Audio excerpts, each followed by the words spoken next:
Allô Houston à la base, est-ce qu'on s'entend les amis? Ah quelle aventure pour en arriver à ce résultat tout à fait moyen. Quelle aventure cette soirée, est-ce qu'on s'entend Houston à la base, est-ce qu'on est bon? Dites-moi dans le chat si c'est tout bon pour vous. Je crois que ça a l'air pas mal. 5 sur 5, on est. Enfin, quel plaisir. Je vous avoue que j'ai eu peur. J'ai eu peur. J'ai eu une idée à la con ce matin en me disant, tiens, ce live exceptionnel, on va le faire chez moi où tout a commencé dans mon bureau, tu vois. J'ai commencé à m'en mordre la couille, comme on dit dans l'Aveyron, si je dis pas de conneries. J'ai vraiment commencé à m'en grignoter la couille en me disant, tiens, ça ne fonctionne pas du tout. Mais vraiment pas. Et voilà, de fil en aiguille, la maîtrise technique voilà, nous amène à faire quelque chose qui, pour l'instant, semble tenir le cap, les amis. Donc, voilà, c'est beaucoup de plaisir. On est là pour cette soirée exceptionnelle. Vous le savez, soirée ensemble, 300 000 abonnés. Le cap est passé sur juste milieu. Alors, j'ai vu les commentaires, effectivement, parce que c'est vrai qu'on fait une soirée sur Twitch pour fêter un truc YouTube. C'est un peu con, j'en conviens. Mais cette vidéo sera en replay sur YouTube. Voilà, parce que il faut qu'il y ait une cohérence. Il faut qu'il y ait une cohérence. Donc, on va parler aujourd'hui, tout ça, vous le savez, c'est une immense foire aux questions. Hein. Je vais mettre le chat en gros. Et foire aux questions, voilà, c'est sans filtre. Ah, ça va chier des bulles carrées pour 300 000. On va continuer, voilà, à faire connaissance, à se creuser la caboche, toutes les questions, tu vois, que vous avez dans le coin de l'oreille. D'où tient-je ce physique exubérant? À quoi dois-je ce faciès chaleureux? On va parler de tout ça, c'est le grand sujet de cette émission exceptionnelle et extraordinaire, les amis. Merci à Isa Tricotte qui vient de sub 9e mois, c'est sublime. Alors, forcément, on a la pensée, parce qu'on est sur Twitch, j'espère que cette affaire va vite rentrer dans l'ordre. On a la pensée pour l'ami Alexis, du monde moderne, Alexis Poulain, que j'embrasse et que je salue, hein, dont la chaîne Twitch a été fermée sans avertissement, sans rien du tout, vraiment à l'arrache, hein, à la sauvageonne. Donc on espère vraiment que le monde moderne va pouvoir revenir et que ces soucis techniques de Twitch, on l'espère profondément parce que c'est quand même n'importe quoi, hein, on va pas se mentir. Donc voilà, on croise les doigts que ça revienne pour l'ami Alexis Poulain. Donc affaire à suivre là-dessus. On va voir est-ce que c'est de la censure, est-ce que ça peut être un problème technique. Je suis de bonne foi, je suis un humaniste au départ. Donc c'est tout à fait possible. Maintenant, voilà, pour l'instant, la chaîne est vraiment fermée, donc ça fait chier. Donc, affaire à suivre. Force à Alexis, hein, aux amis modernos, Bajned, comme on dit. Voilà. Donc, on va suivre ça de près, les amis, c'est important. Donc, on va commencer, on va mettre le chat pour une soirée. C'est la détente. Ah, j'ai pris ma gourde. Ouais. Hmm. J'ai pris ma gourde en hommage à Marlène Schiappa, de toute évidence, sans qui on ne serait pas là. Hein. C'est vrai que ce live, on va le dire, cette émission des 300 000, hein, et qui, on l'espère, n'est que le début de l'aventure, cette émission n'existerait pas sans les grands personnages de Juste Milieu. Il faut quand même leur rendre hommage ce soir. C'est Martin Blachier, c'est Marlène Schiappa, c'est Anne Hidalgo, Agnès Pannier-Runacher qui a intégré quand même le peloton des médiocres depuis peu. Donc on a voilà tous ces gens-là sans qui voilà, nous n'existerions pas. Hein. Merci à Le Martin Blachier qui vient de sub, c'est le 10e mois, et Bobby Isbag le retour. Tous les fidèles sont là et quel plaisir, les amis, d'être là. Il y a de nouveaux projets que je vais vous révéler qui arrivent. Pour l'année prochaine, ça va être complètement fou. De nouveaux projets qui arrivent autour de Juste Milieu.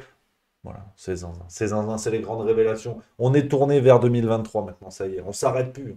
Ce seront les autres qui vont devoir nous arrêter. Twitch, la censure aussi, voilà, tout ça, hein, tout ça. Merci à IMD 80 également, sub, troisième mois, que du plaisir. Donc, cette soirée, les amis, voilà, installez-vous confortablement, les pieds dans les godasses, dans les chaussons même, chaussons, poils de marmotte, ça c'est la chaleur pédestre, comme on dit, hein, au niveau des pieds, naturellement, parce qu'on va aussi se faire plaisir avec le lexique aujourd'hui, on va apprendre des mots. Tu vois, j'ai une bibliothèque, à tout moment, je peux piocher des livres, tu vois. À tout moment, tu vois. Là, en ce moment, je suis en train de lire ça, tu vois. La guerre des idées, Eugénie Bastier. Ouais, bon, pourquoi pas, hein. Mais on a plein d'autres choses. Christopher Lash, La révolte des élites. Ça, c'est dans la pile à lire bientôt. Je peux, tu vois, c'est un petit moment intimiste. On se fait découvrir des choses, tu vois, on est entre nous, c'est la famille. Tu vois, j'ai ça aussi. Pourquoi la science, c'est pas sorcier? Sans théorie et expérience scientifique expliquée. Si vous êtes sage, peut-être que je vous lirai une page sur la transplantation de tête. Non, c'est pas une blague. 1954, Vladimir Demikov. Ouais. Transplantation de tête. Alors c'est vrai que du côté de la Macronie, on attend impatiemment tout ce qui est l'étape d'après, transplantation de cerveau directement, qui pourrait être une révolution pour le parti présidentiel. Donc voilà les amis, c'est cette soirée. On va commencer avec une première salve de questions pour cette grande foire aux questions. C'est le thème, c'est le fil rouge de cette soirée. Il y aura plein d'anecdotes, plein de choses. On est entre nous, on se sert l'apéro, on se fend la gueule les amis. N'hésitez pas, dans le chat, je surveille ça de près. Vous dites question en majuscule au début. Comme ça, je vois, parce que je suis pas un vif. Je suis pas un vif, donc il faut m'aider. Il faut m'accompagner, mais ça, vous le savez, les fidèles parmi les fidèles le savent. C'est clair et net. Merci à Doka, qui vient de sub. Voilà, c'est aussi magnifique cette soirée. Donc, les amis, voilà, vous dites les questions, c'est ça, c'est la foire aux questions. On se fend la gueule. Tous les interdits, c'est du sans filtre, c'est du plaisir, c'est beaucoup de plaisir. C'est vrai que cette aventure est essentiellement composée de plaisir. Depuis 2 ans, Juste Milieu va fêter ses 2 ans vraiment très bientôt. Donc, c'est aussi ça l'occasion de fêter tout ça. Alors, première question de Helm Féanc, un fidèle parmi les fidèles que je salue. Rémi, est-ce que Juste Mensuel Papier gagne des abonnés de mois en mois, je l'espère? Alors oui, clairement, c'est la grande satisfaction de ce projet, de cette année 2022. C'est la grande satisfaction du côté de Juste Milieu. C'est vraiment Juste Mensuel. Donc on voulait proposer voilà, la ligne Juste Milieu. Donc on réfléchit, on se torture un peu les neurones, mais on se fend la gueule un petit peu avec tous les auteurs maintenant qui sont bien installés. Donc je salue et j'embrasse Marion Messina, Loïc Besnier, Alexandre Langlois, Marie Bergignac qui nous a rejoint depuis peu. Voilà. Nouvelle chevalier, nouveau mousquetaire, nouvelle mousquetaire de l'affaire Juste Milieu qui a sa rubrique aussi dans la revue. Et votre serviteur, on a plusieurs auteurs qui sont passés aussi dans les pages de Juste Mensuel. Je salue notamment Emmanuel Picardi, entre autres. On a Georges Kuzmanovic également et d'autres. Et en fait, voilà, Juste Mensuel, aujourd'hui, c'est plus de 6000 lecteurs. Donc, on est ravis, on a des super retours. On a très peu de désabonnements. C'est-à-dire que on met en place, en fait, une offre où vous avez 3 mois pour essayer, vous êtes remboursé à 100% si ça ne vous plaît pas. C'est vraiment l'idée, c'est que, voilà, il n'y a aucun forcing ou quoi que ce soit. Et que voilà, les gens puissent essayer. C'est un nouveau format, ça peut être en numérique et ou papier, vous choisissez. Et franchement, voilà, on est super content. On va continuer à beaucoup travailler autour de Juste Mensuel. On va l'améliorer l'année prochaine au niveau du papier, au niveau de la charte graphique. Et il y a une nouvelle revue qui va arriver, je vais vous en parler. C'est un peu la surprise, la révélation de cette émission. Je prends une autre question, on continue avec Géranium qui dit as-tu déjà reçu des pressions, des procès ou des rappels à l'ordre d'un organisme de pouvoir ou autre? Alors, oui, ça arrivé une seule fois jusqu'à présent. Alors, je touche du bois. Tocar el boizo. Je touche du bois parce que c'est arrivé qu'une seule fois il y a longtemps. C'était encore Let It Be à l'époque. Donc voilà, on commence dans les révélations. Je vous le dis, c'est du plaisir. C'était Let It Be, une vidéo sur Marlène Schiappa. Voilà, que j'embrasse, que je salue et que je remercie pour sa participation active à ce succès. J'avais fait une vidéo où j'avais parlé du scandale Marlène Schiappa. C'était au moment où elle avait sorti son bouquin à la con. C'était des lettres qui étaient envoyées à ses filles. Et il y avait des trucs déjà un petit peu chelous. Elle racontait la sensation du gel douche sur sa peau. Donc vraiment, vraiment une maman qui dit ça à ses filles, mais bon, qu'importe. Et elle avait utilisé en fait le fichier d'adresse de l'Élysée pour envoyer des invitations pour une séance de dédicace, présentation de sa daube, quoi. Ce qui est interdit, bien sûr, ce qui est l'utilisation des moyens de l'État. Et donc j'avais fait cette vidéo et mais vraiment peut-être quelques heures après la sortie, j'avais dû la sortir à 17h30, à 21h, je suis chez moi tranquille en chaussons survêt, tu vois. Et là je reçois un mail @gouvernement.fr. Donc ça c'est pas bon. Ça c'est pas bon. Tu commences quand tu as du bleu blanc rouge, la tête de Marianne. Puis c'est pas Marianne James. Là c'est Marianne officielle. Là je me suis dit merde. C'est peut-être le début des embrouilles. Et effectivement, c'était le porte-parole. Alors à l'époque, quand Marlène Schiappa était encore secrétaire d'État à l'égalité femmes-hommes, c'était un certain Mathieu Pontécaille qui était dans son cabinet. Et je reçois le mail qui dit voilà, vous devez retirer cette vidéo, vous n'avez pas le droit d'accoler le nom de Marlène Schiappa avec le mot scandale, et nous nous réservons le droit de vous attaquer en justice. Alors forcément, pour être tout à fait cru, parce que ce soir c'est la fête, on se lâche, ni une ni deux, je me suis chié dessus, hein, on va pas se mentir non plus. Je me suis dit, merde, c'est peut-être la fin d'un haricot rouge, et bon, j'ai réfléchi, parce que c'est des choses qui arrivent, et je me suis dit, bon, en même temps, Mathieu Pontécaille, son mail effectivement officiel fait peur, et c'est pas agréable, mais qu'il aille se faire cuire le cul. Parce qu'en fait, j'ai tout à fait le droit, en tant que citoyen, que créateur de contenu, j'ai tout à fait le droit d'accoler le mot Marlène Schiappa à scandale. Il y a jusqu'à présent aucune loi, et encore moins fixée par Mathieu Pontécaille, sur ça. Et donc je lui réponds, en fait, de manière... j'ai pas dit ça, on se met d'accord, mais je réponds à un mail où effectivement, que j'ai 1 heure et demie après, hein, le temps de me refroidir le visage et de m'essuyer, parce que bah, c'est dégueulasse. Et je réponds en fait que voilà, effectivement, cette affaire est sourcée. La vidéo que je fais n'est pas une vidéo de révélation. Je m'appuie sur beaucoup de sources d'autres médias qui, eux, sont validés. Et que si ce qui est révélé est faux et ou diffamant, il faut d'abord attaquer les médias sur lesquels je m'appuie pour faire cette enquête. Et à la fin, je lui dis, et d'ailleurs, il n'est pas de votre ressort d'estimer si on peut accoler le mot scandale ou pas, et qui en a le droit. Et bien évidemment, je n'ai eu aucune réponse. Donc c'était, j'imagine, une petite pression. C'est pas un drame, hein. Franchement, c'est pas un drame. Mais c'est vrai que je vous avoue que sur le coup, bah, ça fait un petit peu peur. Surtout que c'était encore de l'être à l'époque, donc c'était même pas juste milieu. J'étais encore, tu sais, je parlais de bouquins, j'étais là, oui, voyez-vous, le prix Goncourt, c'est de la merde, enfin, normal quoi.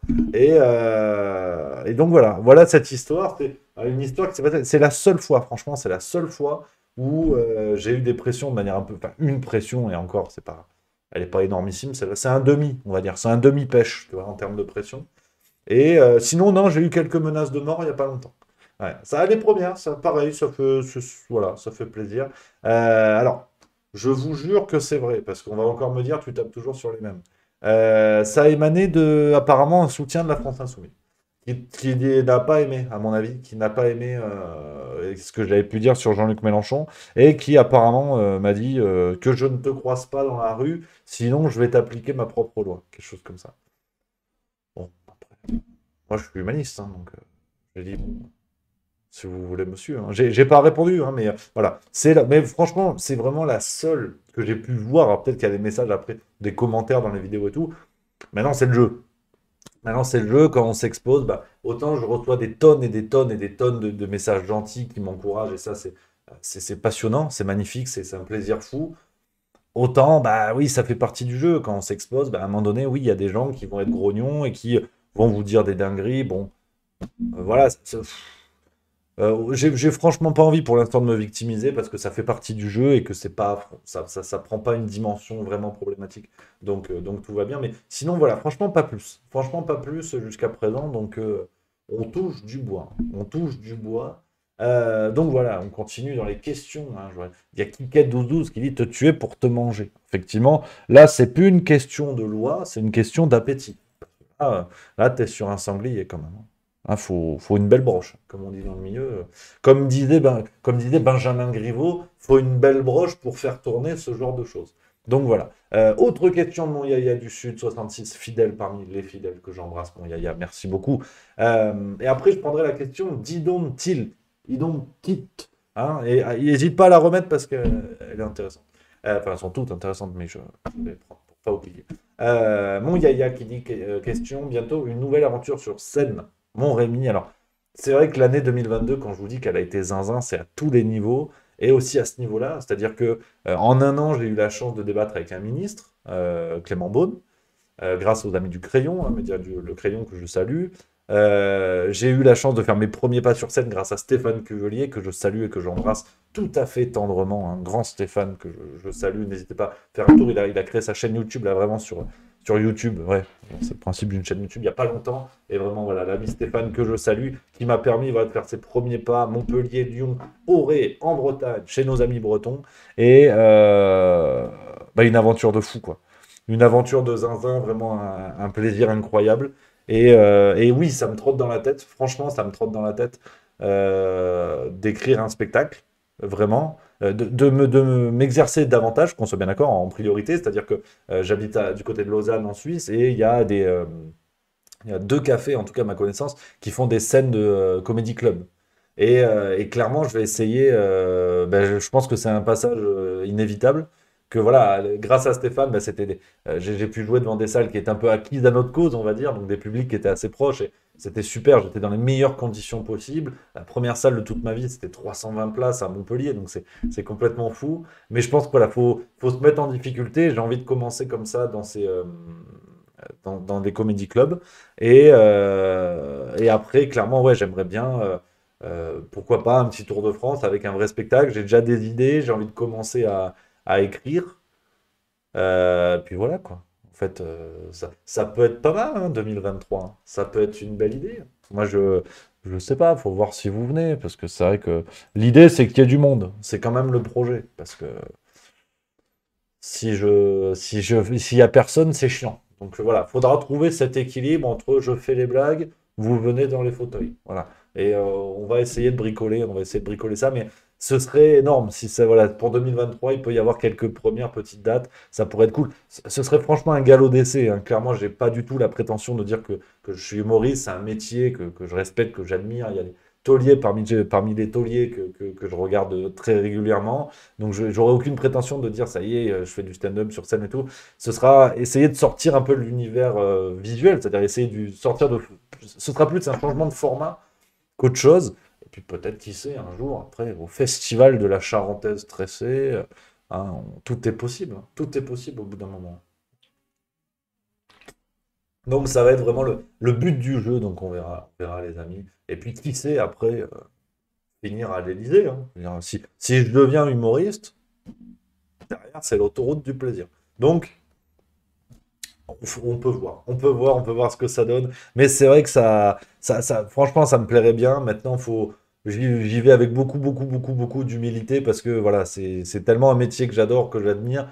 Quand je vois le travail que c'est, quand je vois Stéphane, quand on était en loge, la préparation, même la pensée des sketchs, parce qu'en fait, on rigole pas avec l'humour, en vérité. Et ouais, c'est quelque chose. Donc, pourquoi pas? On va voir. Pourquoi pas, hein, voilà. Hein, tu sais pas, tout est possible en vérité. Au pire, on fera ça dans des bars, on s'en fout. Hein, c'est pas mal. Jubalo de Rossi, qui dit: Où trouves-tu cette incroyable énergie? Le saucisson. Le saucisson. Alors, d'aucuns diraient plutôt la cocaïne. Ça, non, trop cher. Saucisson. Saucisson. La bière. Mais là, je lève un peu le pied parce que j'ai couané. Il y a les fêtes de fin d'année qui arrivent. Donc, on va se calmer. Mais saucisson, fleury-michon, la mousse de canard. Ça, c'est bon. Ça, c'est très, très bon. C'est l'énergie du plaisir. C'est l'énergie de la vie, quoi. Tu vois, moi, ce que je pense, c'est que voilà, t'as l'énergie du sol, et on prend pas assez le temps, quoi. Je veux dire, moi, mon modèle, c'est Olivier Véran, quoi. Tu vois, qui s'est sorti d'un burn-out en regardant un arbre, quoi. Et moi, je suis un peu pareil, quoi. C'est la nature avant tout. Tu vois, je me mets des feuilles de ficus sur le cul, je suis pas le même derrière. Je recentre mon énergie, tu vois. Ouais, c'est mon œil énergétique localisé au niveau de mon trou de balle. Enfin, voilà. J'en suis pas encore là, mais ça peut arriver. Ça peut arriver. Donc, voilà,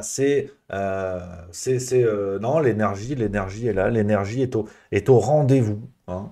Bah, l'énergie vraiment de la motivation. Parce que on rigole. Parce que vous êtes des zinzins. 19h21, vous avez rien d'autre à foutre que regarder un monsieur avec un certain embonpoint en chemise bleue en direct. Faut déjà se poser des questions. Mais on rigole. Mais juste milieu aujourd'hui, c'est 43 millions de vues. Ah oui, parce que là, on est content, 300 000 abonnés. C'est génial. Mais c'est complètement fou, en fait. Vous êtes des affreux Jojo et vous êtes de plus en plus nombreux. Ça, je vous le dis. Et donc, en fait, l'énergie, elle vient de là. C'est-à-dire que le matin, je me lève, je dis, tiens, qu'est-ce que je fais aujourd'hui? Des blagues et lire les journaux.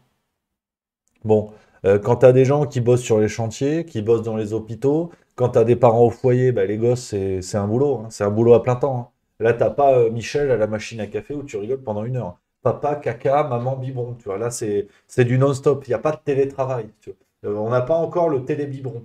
Donc en vérité, ça rend humble. Tu vois, quand je me dis que mon boulot, c'est faire des blagues, lire les journaux et faire des vidéos, si en plus ça peut vous faire plaisir et que ça peut vous faire déconner en rentrant du boulot, bon bah l'énergie elle est toute trouvée, hein. Tu vois, il n'y a pas besoin de s'inventer plus que ça, hein. Donc en fait c'est ça, hein. Tu te réveilles le matin, tu sais, des fois j'ai un peu la flemme. Parce que bon bah la veille, là c'est le marché de Noël, donc le vin chaud, bon bah à la marmite, tu vois directement. Et le matin tu dis merde, c'est flou quand même tout ça. Et tu dis oui, mais en même temps, il y a des gens qui attendent. Ils sont là-haut. Elle est où la farce tranquille?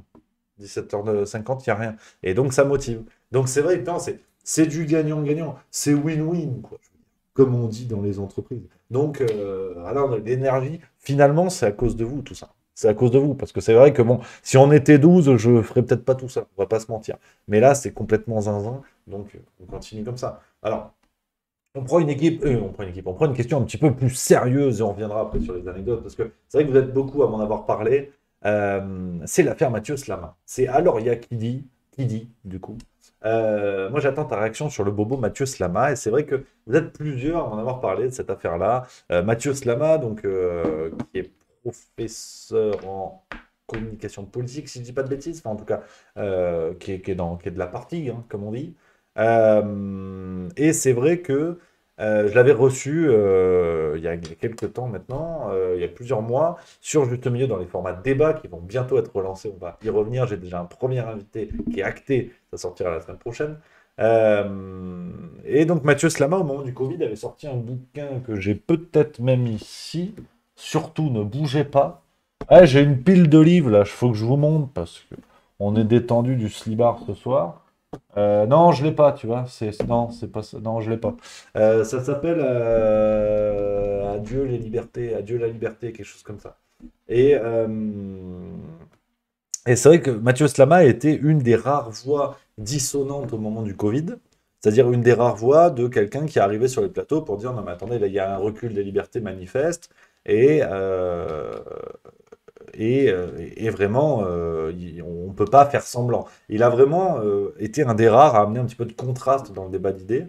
Et j'étais ravi et honoré de le recevoir à ce moment-là. Parce que, bah, oui, j'étais d'accord, mais à la limite, qu'importe, c'est pas le sujet. Mais je trouve qu'il a apporté une réflexion qui était plus que précieuse à ce moment-là où toutes les libertés reculaient et que les gens ne voyaient qu'une chose, c'était. Enfin, beaucoup de gens ne voyaient qu'une chose, c'était faire un vaccin pour aller boire un café ou aller au restaurant.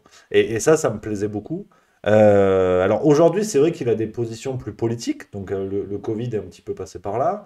Enfin, il est un peu disparu, même si ça revient. Emmanuel Macron a mis un masque, donc là, ça veut dire qu'on va tous mourir. Par contre, au Qatar, non. Le virus n'aime pas le foot, apparemment. Mais c'est un autre débat, on y reviendra. Et c'est vrai que Mathieu Slama a des positions plus politiques. Par exemple, enfin, il est sur une ligne, attention, l'extrême droite, c'est le grave danger. Donc, il a reproché à la France Insoumise d'avoir sous-entendu à un moment donné, c'était il y a quelques jours, je crois que c'était même hier, sous-entendu que la France Insoumise allait voter la proposition de loi, la fameuse proposition pour la réintégration des soignants vaccinés. Et Mathieu Slama, il voyait là une sorte de compromission avec l'extrême droite, ce que je trouve sincèrement aberrant. Parce que si on ne sort jamais de ces guéguerres politiques, on ne peut pas s'étonner d'avoir un règne macronien pendant des dizaines et des dizaines d'années et de siècles. Amen. Et à partir de là, effectivement, je ne suis pas du tout d'accord avec ces postures-là de Mathieu Slama. Mais la raison pour laquelle je voulais répondre à cette question, c'est que inviter n'est pas cautionné, déjà d'une certaine manière, c'est quand même important à rappeler. C'est qu'on peut discuter avec quelqu'un sans automatiquement adopter toutes ces idées, qu'on soit bien d'accord, et c'est tout le sens du débat. Et je rêve un jour sur Juste Milieu d'avoir des gens sur une ligne de pensée qui n'est pas forcément la mienne, mais justement pour discuter, pour montrer que tout ça est encore possible. Ça, j'y tiens profondément. Donc Mathieu Slama est venu, mais c'est pas pour autant que je fais partie du fan club de Mathieu Slama. Et pour autant, euh, je ne cautionne pas les positions qu'il a aujourd'hui que je ne pouvais pas connaître il y a 6 ou 8 mois quand on a fait le débat. Enfin, je ne peux pas cautionner a priori, si tu veux. Donc, moi, je défends juste une ligne de débat qui est celle où j'invite les gens parce que j'apprécie discuter avec eux. Il est vrai que j'étais d'accord avec beaucoup d'arguments de Mathieu Slama à ce moment-là. Mais ça va pas plus loin. Donc, voilà, je voulais répondre avec ça. Autre question qui va être vite répondue, comme dirait l'autre crétin. à Vinstoir qui dit: «Et tu comptes inviter de nouveau Romain Molina pour présenter son livre sur le Yémen?» Eh ben, mon Vinstoir, tu vas être content parce qu'en fait, c'est déjà fait. Eh ouais, mon petit pote, faut suivre, hein. On est sur un rythme, on n'est pas député, hein, chez Juste Milieu, hein. Ah oui, ça bricole, ça envoie du bois, regarde. Je vais te montrer. Tu vas tout simplement sur la chaîne Juste Milieu. Tu vois, regarde. Je vais te montrer, bouge pas. Tu vois, regarde. Tac, tac. Voilà, maîtrise technique. Là, il y a des progrès. J'aimerais quand même qu'on y revienne un jour à ça parce que c'est quand même assez bluffant. J'ai reçu Romain Molina une deuxième fois, effectivement. J'ai eu l'honneur de le recevoir à nouveau pour son livre. C'était exactement il y a 13 jours. Donc la vidéo est dispo. C'est celle-là. Je vous la mets dans le chat si jamais certains veulent la voir. Après coup, parce que là, on bosse. Ah merde, je peux pas mettre dans le chat. Bon, vous allez sur la chaîne Juste Milieu. Voilà. C'est un endroit qui est connu, qui ressemble à la Louisiane, à l'Italie, on dirait le Sud. Le temps dure longtemps, hein, et toujours en été. Ça, il faut le dire.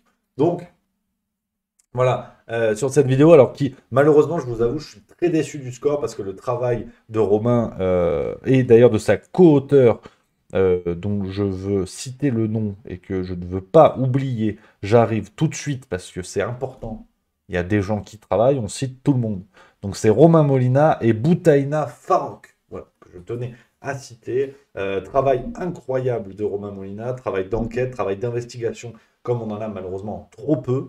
Et j'étais ravi de donner de l'écho à Romain. C'est une vidéo qui a fait 24 000 vues, franchement, qui n'est pas dans les standards de Juste Milieu. Donc on va continuer on va la pousser vraiment davantage pour donner le plus d'écho possible au travail de Romain Molina. Donc voilà, c'est important que je salue et que j'embrasse. Alors on continue dans les questions. Tigrou31 qui dit: question, l'idée de te lancer en politique t'a traversé l'esprit? Alors, on est dans le... là, on papote. Là, on est entre nous. Il y a pas de... Là, on parle sans filtre. Café sans filtre. Là, ça pique. Oui. Alors, d'abord, pour une raison, j'aime beaucoup la politique, mais pour être tout à fait clair, parce que je veux pas qu'il y ait de... Enfin, il faut assumer le truc. C'est sûr que quand vous commencez à avoir un peu de l'écho, c'est-à-dire que voilà, les vidéos font des vues, il y a quelques personnes qui vous reconnaissent dans la rue, c'est génial. Et franchement, l'ego est content comme tout, ça fait plaisir, c'est chouette, et c'est une forme de reconnaissance du travail, mais très vite, ça m'a poussé à dire attention à pas péter les plombs, à pas faire n'importe quoi sous prétexte d'eux. Et c'est vrai que le pendant de ça, c'est de dire, bon, bah, ma parole a un petit peu plus d'écho. Attention, je suis pas le général de Gaulle, hein, qu'on soit bien d'accord. Mais j'ai même pas tout le temps la Gaule, d'ailleurs. Mais ça, c'est un autre débat. Hein, faudra inviter Madame Milieu en duplex. Enfin, c'est pas le sujet. Et tu te dis, bon, la parole a un peu plus de poids. Tiens, suis-je Gandhi ou un guignol? Bon, j'ai opté pour l'option guignol, très naturellement. Mais c'est vrai que c'est une question qui m'a traversé l'esprit assez rapidement, dans la mesure où, et sans faire comment dire, merde. Ah, tu sais le mot, là. Ah, quand on dit que c'est pour le peuple, par le peuple, là, de démagogie, voilà. Sans faire de démagogie à deux balles, je ne crois plus en la possibilité d'une alternative en politique. On a un système qui est ultra cloisonné. Il suffit de voir ce qui se passe à l'Assemblée nationale, hein, je veux dire, où de manière assez schématique et rapide, les partis se battent non pas pour porter un projet de société ou des convictions politiques, mais se battent notamment aux législatives pour obtenir le plus d'argent possible, hein. Vous savez, j'avais fait une vidéo là-dessus en deux volets, sur le fait que aux législatives, plus un parti obtient de sièges, plus il obtient d'argent, en fait. Et donc, une fois que les partis ont l'argent, derrière, ils font un peu ce qu'ils veulent. Il y a plus de nouvelles confrontations au peuple et qu'ils ils n'ont plus de compte à rendre. Donc, en fait, là, on est tout en haut de tout en haut de tout en haut de la pyramide, hein. On parle des gros partis historiques français. Dire un Éric Zemmour, on pourra y revenir si vous voulez, poussé par Bolloré, ça vaut ce que ça vaut. Mais rendez-vous compte qu'un Éric Zemmour, avec l'exposition médiatique qu'il a eue, qui était, je veux dire, seul Macron a eu mieux en 2017. À un moment donné, Éric Zemmour, comme la stratégie médiatique était formidable. Niveau 1, Éric Zemmour n'était même pas candidat, que déjà tout le monde parlait de sa candidature, de son projet, de ce qu'il allait faire à l'Élysée. Niveau 2, il annonce sa candidature, il est dans tous les médias. Niveau 3, les médias commencent à dire: ah, quand même, est-ce que la campagne n'est pas en train de se zémouriser? Bon, ben, on va inviter Zemmour pour avoir son avis. Enfin, c'était ridicule, en vérité. C'était ridicule. Tout ça pour finir à 7%. Tout ça pour finir à 7%. Donc en vrai, un Éric Zemmour qui avait déjà, enfin, c'est quelqu'un qui a vendu des millions de livres à l'heure actuelle, millions, hein, si on prend tous ses livres, qui tous les soirs sur CNews faisait des audiences records, ça c'est indéniable, qu'on soit d'accord ou pas. Il se présente, il fait 7%. Je veux dire, même une danette vanille te met une branlée. Donc tu te poses la question quand même. Tu te dis finalement, est-ce que j'étais pas bien sur CNews avec Christine Kelly et Marc Menant, que j'adore d'ailleurs pour sa narration des choses. Mais c'est pas le sujet. Donc en fait, même quelqu'un qui a déjà une surexposition, qui a déjà une énorme caisse de résonance, cette personne fait 7% en vérité. Donc voilà, on peut se rassurer peut-être du côté des soutiens de Zemmour ou pas. Il y a Soft Expert qui dit 7% pour un parti naissant, c'est très bien. Non, ben non, c'est pas très bien. Parce que En Marche gagne les élections. Donc non, 7% en vérité, avec l'exposition qu'il avait et qu'il a eue, c'est mauvais, c'est un échec. Et derrière, aux législatives, Zemmour ne gagne même pas dans la circonscription du côté de Saint-Tropez. Donc non, c'est un échec. Mais c'est aussi la preuve que on a un système ultra sclérosé et qui, en plus, dimension supplémentaire, euh, on va dire, a fait se réunifier des élites qui, au départ, se tenaient à peu près à distance. Je dis à peu près. C'est-à-dire que les élites médiatiques et politiques, aujourd'hui, et financières, avancent main dans la main. On a le candidat Macron, ancien banquier d'affaires, qui devient ministre par on ne sait quel tour de passe-passe, enfin, si d'ailleurs on commence à savoir, et qui devient président de la République sans jamais s'être présenté à la moindre élection auparavant. Et tout ça avec des couvertures de presse à tire-larigot, avec un soutien du monde financier. C'est d'ailleurs tout l'objet des enquêtes du parquet national financier, où on apprend qu'il y a des gens avec un peu d'argent qui ont largement participé au succès d'Emmanuel Macron. Donc, quand on voit tous ces éléments-là, dire demain, admettons, dans un monde où, et sans péter le boulard, parce qu'en vérité, ça changera rien. Je veux dire, on sait déjà que ça changera rien, et j'ai pas du tout la prétention de penser que, mais admettons, demain, juste milieu continue à grandir, on est à 600, 700, 800 000 abonnés, euh, je me présente en politique, puis ça prend un peu un écho, euh, mais au bout d'une semaine, je vous parie l'apéro à tous qu'au bout d'une semaine, je suis antisémite, d'extrême droite, j'ai des accusations d'agression sexuelle, j'ai lu un livre une fois, la biographie d'Hitler, donc je suis néo-nazi, j'ai critiqué l'Ukraine, donc je suis pro-russe, enfin, la totale, quoi, la totale. Avec une logique, en fait, de séquence d'accusations, comme on a vu sur les Gilets jaunes. On a vu cette séquence à l'œuvre et qui est redoutable. Cette séquence, d'ailleurs, qu'on a vu s'appliquer de manière beaucoup plus rapide et rapprochée au moment des convois de la liberté à Paris.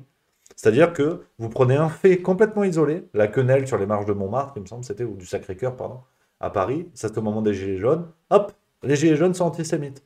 Ça prend ou ça prend pas? Si ça prend pas, ah ben lui il a cassé une vitrine. Les Gilets jaunes sont des casseurs. Ça prend dans l'opinion publique ou pas? Et ainsi de suite. Mais petit à petit, vous faites tomber un petit peu les dominos de la crédibilité. Et aujourd'hui, l'image que malheureusement beaucoup de gens ont des Gilets jaunes est un mouvement de casseurs, de fainéants, qui demandaient de l'argent sans jamais savoir et tout ça. C'est toutes les fortes têtes des Gilets jaunes, Jérôme Rodriguez, Flyrider et compagnie. En fait, c'est ça les Gilets jaunes, quoi. Et donc, comme Flyrider, une fois, il a dit deux, trois conneries, bon, bah, tous les Gilets jaunes sont des ignares qui sont antisémites, complotistes, c'est tout ce que tu veux. Donc, cette stratégie de décrédibilisation, elle est évidente et elle fonctionne de manière redoutable. Je pense qu'il y a quelque chose à faire autrement. Autrement, on n'y est pas, et franchement, c'est pas à l'ordre du jour. Dans l'immédiat, si je peux vous faire marrer dans des théâtres, c'est vraiment ça la priorité. Sur l'aspect plus politique, ça passe pas par là. Ça passe plus par là, en vérité. Pour faire quoi? Je veux dire, pour avoir une espèce de trajectoire à la Louis Boyard, c'est-à-dire d'être élu député pour finalement devenir un crétin assis chez Hanouna. Non, des députés, c'est pas un cap comme dans un jeu vidéo, ou c'est pas une sauvegarde en fait, où derrière après c'est bon, tu prends ton pognon et il ne te reste plus qu'à faire semblant en fait. C'est pas une sauvegarde de jeu vidéo député. Soit on va jusqu'au bout pour la nation, soit on est des guignols. Et Louis Boyard, Jean-Philippe Tanguy, on peut prendre dans des partis différents, sont des gens qui ont fait la sauvegarde dans le jeu vidéo. Voilà, qui sont devenus députés, qui prennent 7000 balles brutes par mois, qui mangent très bien à la cantine, qui ont des avantages qu'on sous-estime d'ailleurs beaucoup. Là, l'Assemblée nationale a eu une rallonge pour que l'Assemblée puisse se chauffer, en fait. Donc, voilà, ça m'intéresse pas. Ça m'intéresse vraiment pas. Mener un combat auprès du peuple aux législatives pour après prendre tous les avantages et dire ah ben, merci les Français, c'était cool, maintenant je me débrouille. Donc,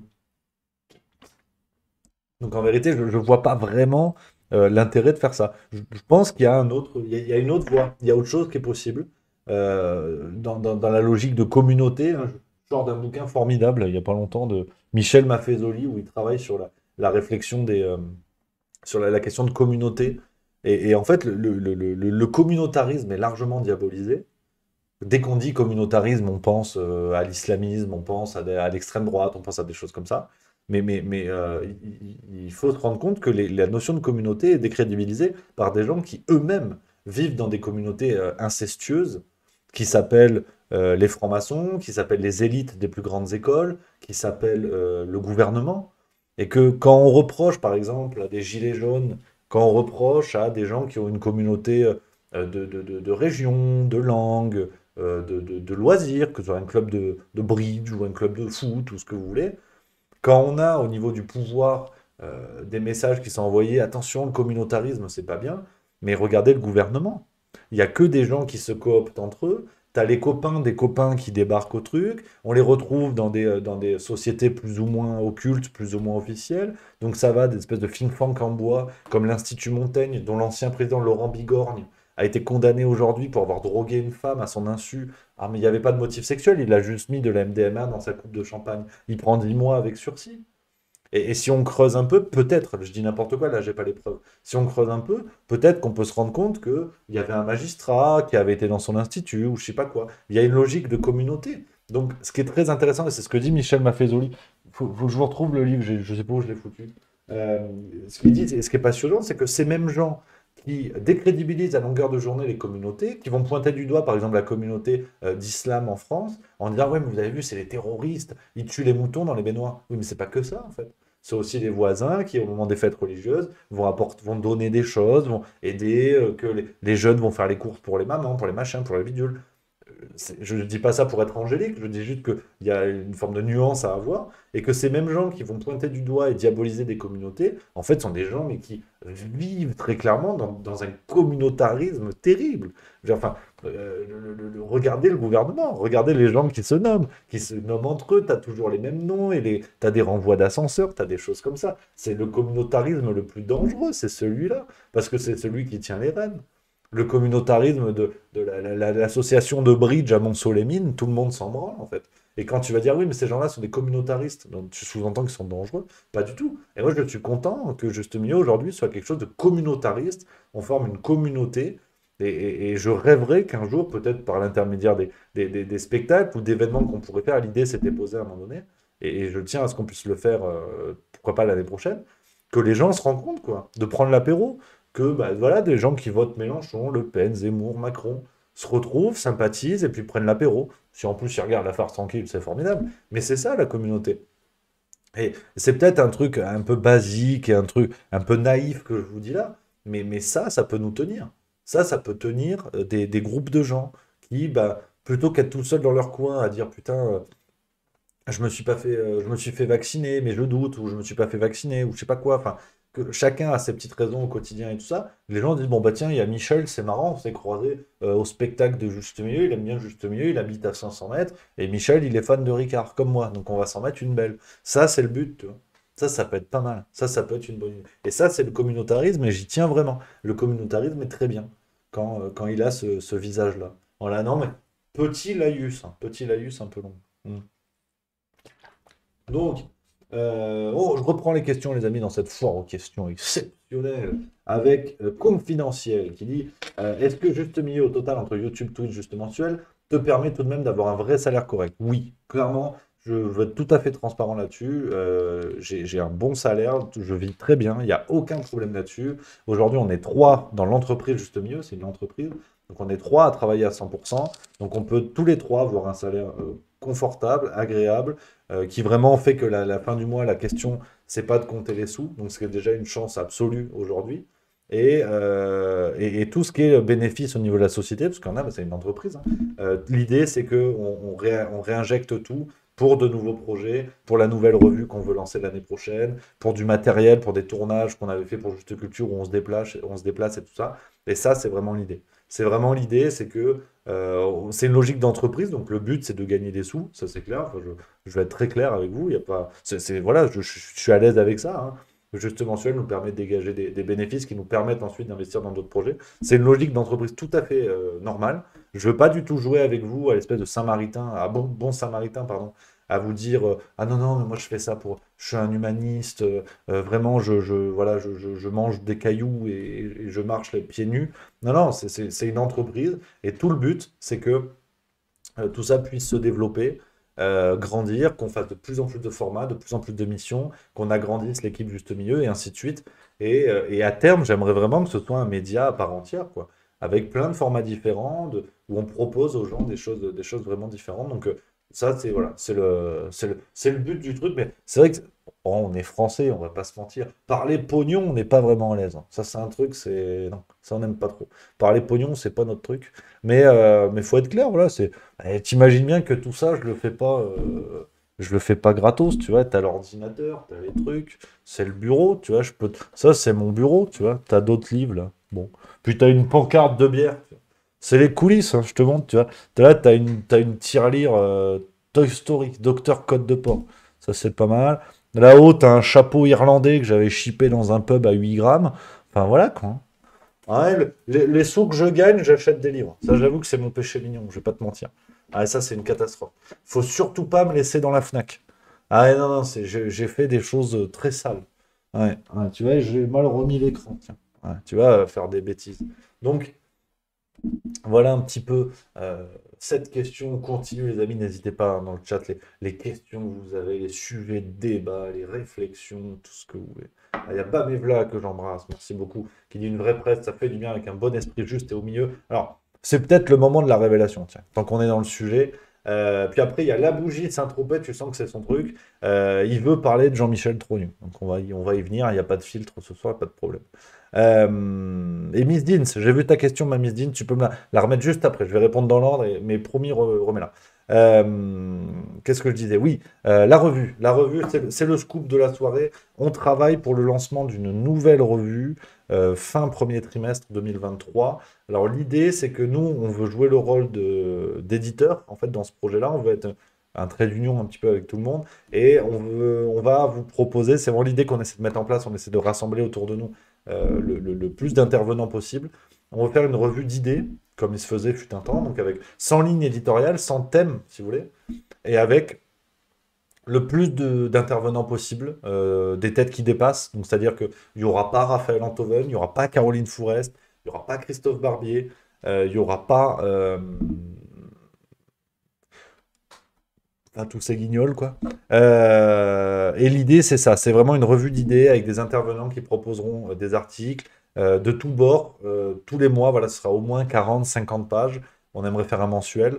Et vraiment, voilà, un mensuel d'idées avec tous ces gens-là que vous aimez bien. Donc, si vous avez des propositions, n'hésitez pas, hein. L'idée, c'est voilà, tout le monde se rassemble. Et juste mieux, on jouera en fait le rôle d'éditeur dans tout ça. Rassembler, faire la la charte graphique, l'aspect éditorial et tout ça. C'est vraiment toute l'idée. Et vous proposez tous les mois de la réflexion, des idées de gens qu'on ne lit pas ailleurs dans la presse, en fait, hein, soyons clairs. Et c'est vraiment ça le projet. Donc ça, ce sera rendez-vous fin du premier trimestre. On a déjà, j'ai déjà un premier auteur. Ça y est, c'est fait. Peut-être un deuxième vendredi. On est en train de papoter. Ce sont des gens que vous connaissez bien sur YouTube.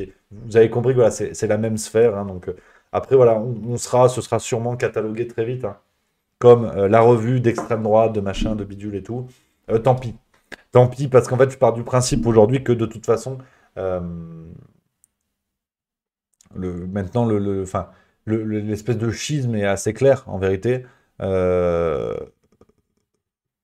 tout ce qui. Enfin, c'est la phrase de Bock-Côté, Mathieu Bock-Côté, qui est intéressante, qui est de dire que la gauche est tellement peu. Alors, je la traduis mal, hein, enfin, je la redis mal, pardon, mais la gauche est tellement peu habituée à être contredite et bousculée dans son hégémonie que dès qu'une initiative voit le jour, elle se sent assiégée, en fait. Et donc, c'est ce qui se passe aujourd'hui. Quand vous avez la moindre personne qui arrive avec une idée un peu différente, qui vient critiquer un petit peu l'hégémonie culturelle de la gauche, c'est l'héritage idéologique de la gauche, on dit ah oui, mais en fait, c'est l'extrême droite, et ou complotiste, et ou pro-Poutine. Donc partant du principe que de toute façon c'est inévitable, tant pis quoi. Autant y aller au bout. Et par contre, moi, je veux vraiment mettre en place des idées. Donc, je veux que dans cette revue, il n'y ait pas des articles juste pour dire, vous avez vu, il y a machin dedans, c'est super, c'est trop cool, on fait une revue avec des grosses têtes et un truc vide et pas intéressant. On veut vraiment des idées, une revue d'idées où les gens bah, se disent, chouette, j'ai reçu mon magazine, bah, là, je vais me lire tel article de telle personne que j'aime bien. Et c'est vraiment l'idée. Et puis après, la porte sera ouverte. Moi, pourquoi pas j'ai à la limite aucun problème avec l'ami Thomas Durand, la Tronchambier, tout ça. Et l'idée, c'est ça. C'est que seront présents ceux qui le veulent. Et que je rejetterai personne, sauf personne condamnée en justice vraiment pour des propos vénères. C'est pas une forme de censure. Qu'on soit clair, par exemple, un Alain Soral, je vois pas franchement l'intérêt. Parce que là, pour le coup, je pense que ça pourrait cannibaliser en fait l'initiative. Voilà, je comprends que ça puisse ne pas plaire à certains et tout ça, j'ai pas de problème avec ça. Mais voilà, c'est peut-être d'ailleurs une des rares personnes voilà, que je verrai pas forcément dedans. Mais voilà un petit peu le projet, l'idée de ça. Donc rendez-vous premier trimestre 2023. Voilà un petit peu les amis. Alors, je reprends la question de Miss Deans pour être dans l'ordre. Géranium, j'ai vu ta question, tu peux en revenir après.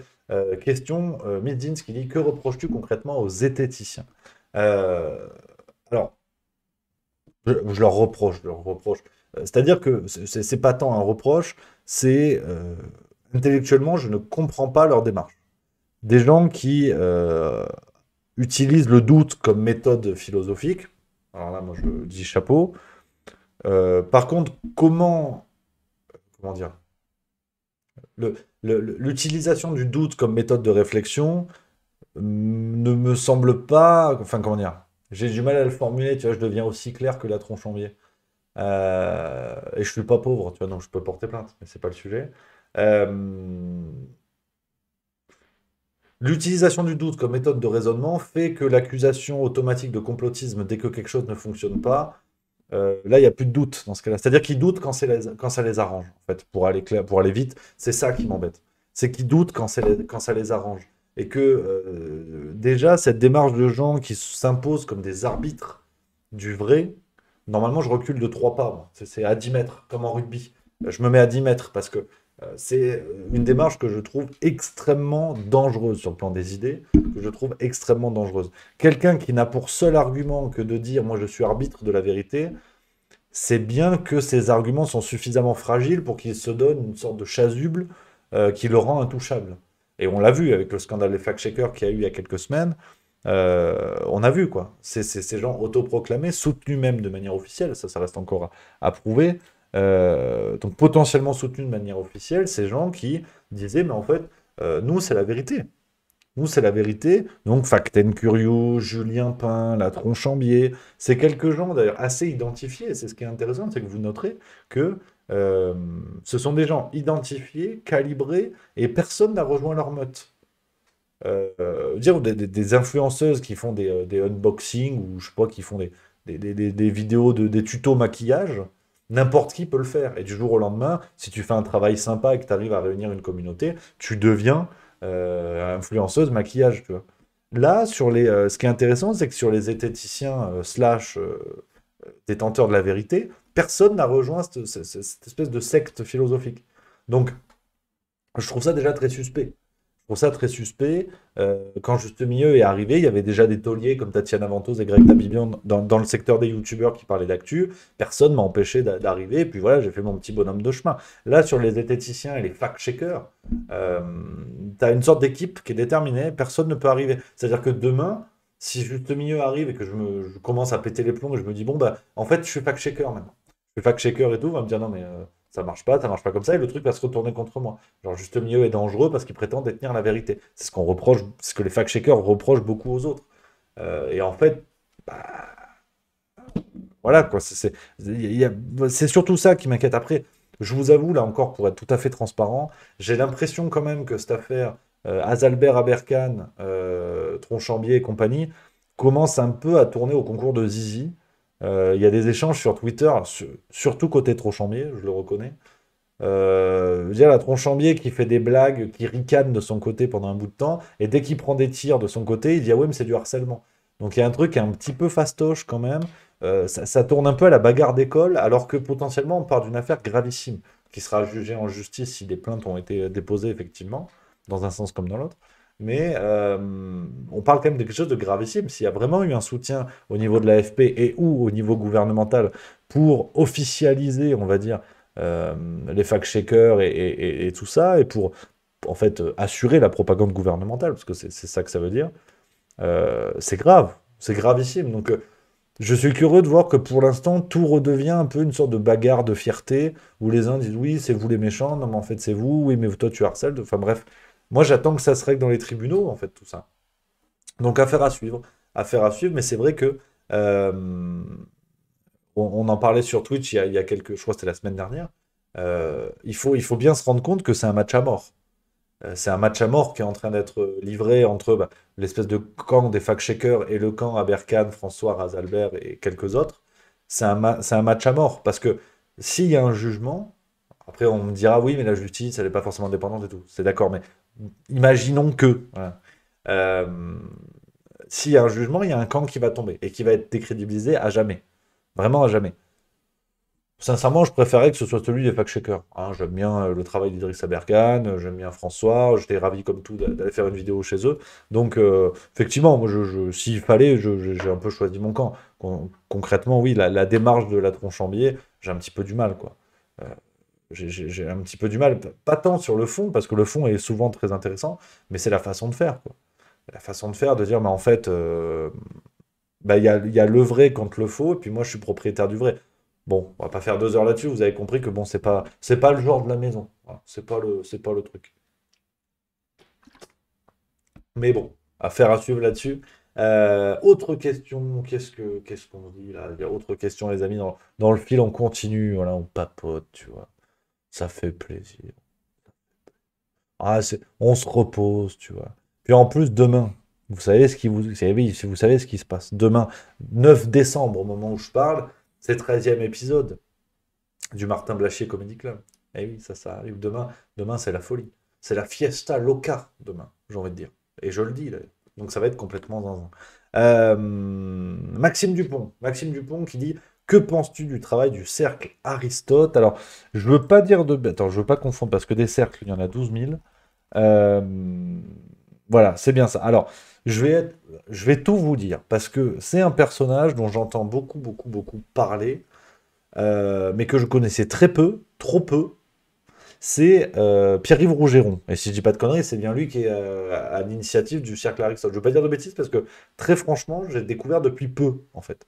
J'en entendais beaucoup parler, j'avais pas encore pris le temps de me pencher sur le boulot du Cercle Aristote et de Pierre-Yves Rougeron. Et je crois que je suis tombé amoureux. Je crois que je suis tombé amoureux. J'ai commencé à regarder des vidéos de lui, donc vraiment, je commence. Hein, je suis complètement néophyte. Euh, je crois que je suis tombé amoureux. Il a une diction, il y a une érudition qui est assez impressionnante.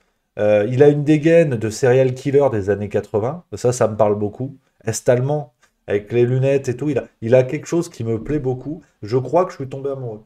Ouais, j'ai regardé notamment son émission quand il est passé chez VA+, et quelques passages à droite à gauche. Et franchement, je suis, au-delà de la blague, je tombe amoureux, hein, je suis franchement bluffé et j'apprécie beaucoup ce que j'ai pu voir, en tout cas, et le niveau de réflexion de Pierre-Yves Rougeron. Alors franchement, je vais continuer à travailler et voir un peu les bouquins proposés par le Cercle Aristote, différentes interventions, mais j'aimerais beaucoup l'inviter sur Juste Milieu pour pouvoir échanger avec lui, pouvoir discuter et apprendre surtout, parce que voilà, au bout d'un moment, il faut être modeste, hein. C'est ce qui est bien, hein. C'est ce qu'on aime, hein, tu vois. C'est ce qu'on aime. Moi, j'aime beaucoup, j'aime vraiment beaucoup son travail, mais je veux prendre le temps de continuer à peaufiner pour essayer de vous proposer quelque chose d'intéressant. Donc, si ça peut vous plaire, bah, c'est un appel du pied, hein, à Pierre-Yves Rougeron, euh, très clairement. Miss Dean, qui dit question similaire, un peu du coup, un avis sur la chaîne Trouble Fait. Alors, attends, ça c'est quoi? Je suis en direct, hein, je regarde avec vous parce que je veux pas vous dire de bêtises. Trouble Fait. Non, alors, sincèrement. Je connais pas. J'ai jamais regardé. Je dois vous avouer, j'ai jamais regardé. Je suis en direct, tu vois. Je te montre, hein. Sur l'autre écran, il se passe ça, tu vois. Voilà. Non, je dois vous avouer, j'ai jamais regardé encore. Mais je vais regarder, très clairement. Si vous conseillez, moi, je vous fais confiance, hein. Moi, il n'y a pas de problème. Je m'adapte, hein. Je m'adapte, hein. Donc, non, non, je connais pas. Ignome 21 dit il a d'excellentes analyses, d'excellentes vidéos d'analyse qu'il me fait. Mais je vais regarder. Je vais regarder. Je vais regarder ça. En fait, je vous avoue un truc, c'est que je regarde pas beaucoup YouTube. C'est paradoxal parce que c'est vrai que c'est l'essentiel du boulot, hein. Et je regarde pas assez YouTube et en fait, je suis un peu comme un oncle de 50 baloches, tu sais, avec le smartphone, tu sais. Ah mais attends, c'est super ça. Comment on fait? Comment on s'abonne? Dimitri, comment on s'abonne au smartphone? Et c'est un peu ça en fait. Je découvre en fait ce genre d'histoire et il y a de très bonnes choses sur YouTube. Et je note trouble fait. Je vais regarder, je note et avec grand plaisir.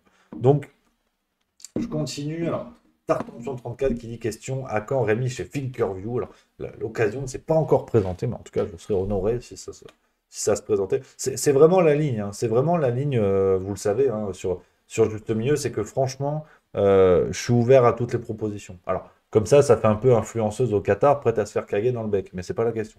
Euh, je suis ouvert vraiment à aller de partout, c'est-à-dire que de l'extrême gauche à l'extrême droite, c'est vraiment l'idée, c'est de porter un petit peu, voilà, de venir avec mon petit bâton de pèlerin, sortir de juste milieu et venir papoter avec le plus de gens possible. Ça, c'est vraiment une chose à laquelle je tiens beaucoup parce que bah, ça passe par là, quoi. Sinon, on va pas y arriver, tu vois. Je peux pas vanter les mérites du débat en permanence si c'est pour pas le faire moi-même. Donc, effectivement, je suis partant de tout.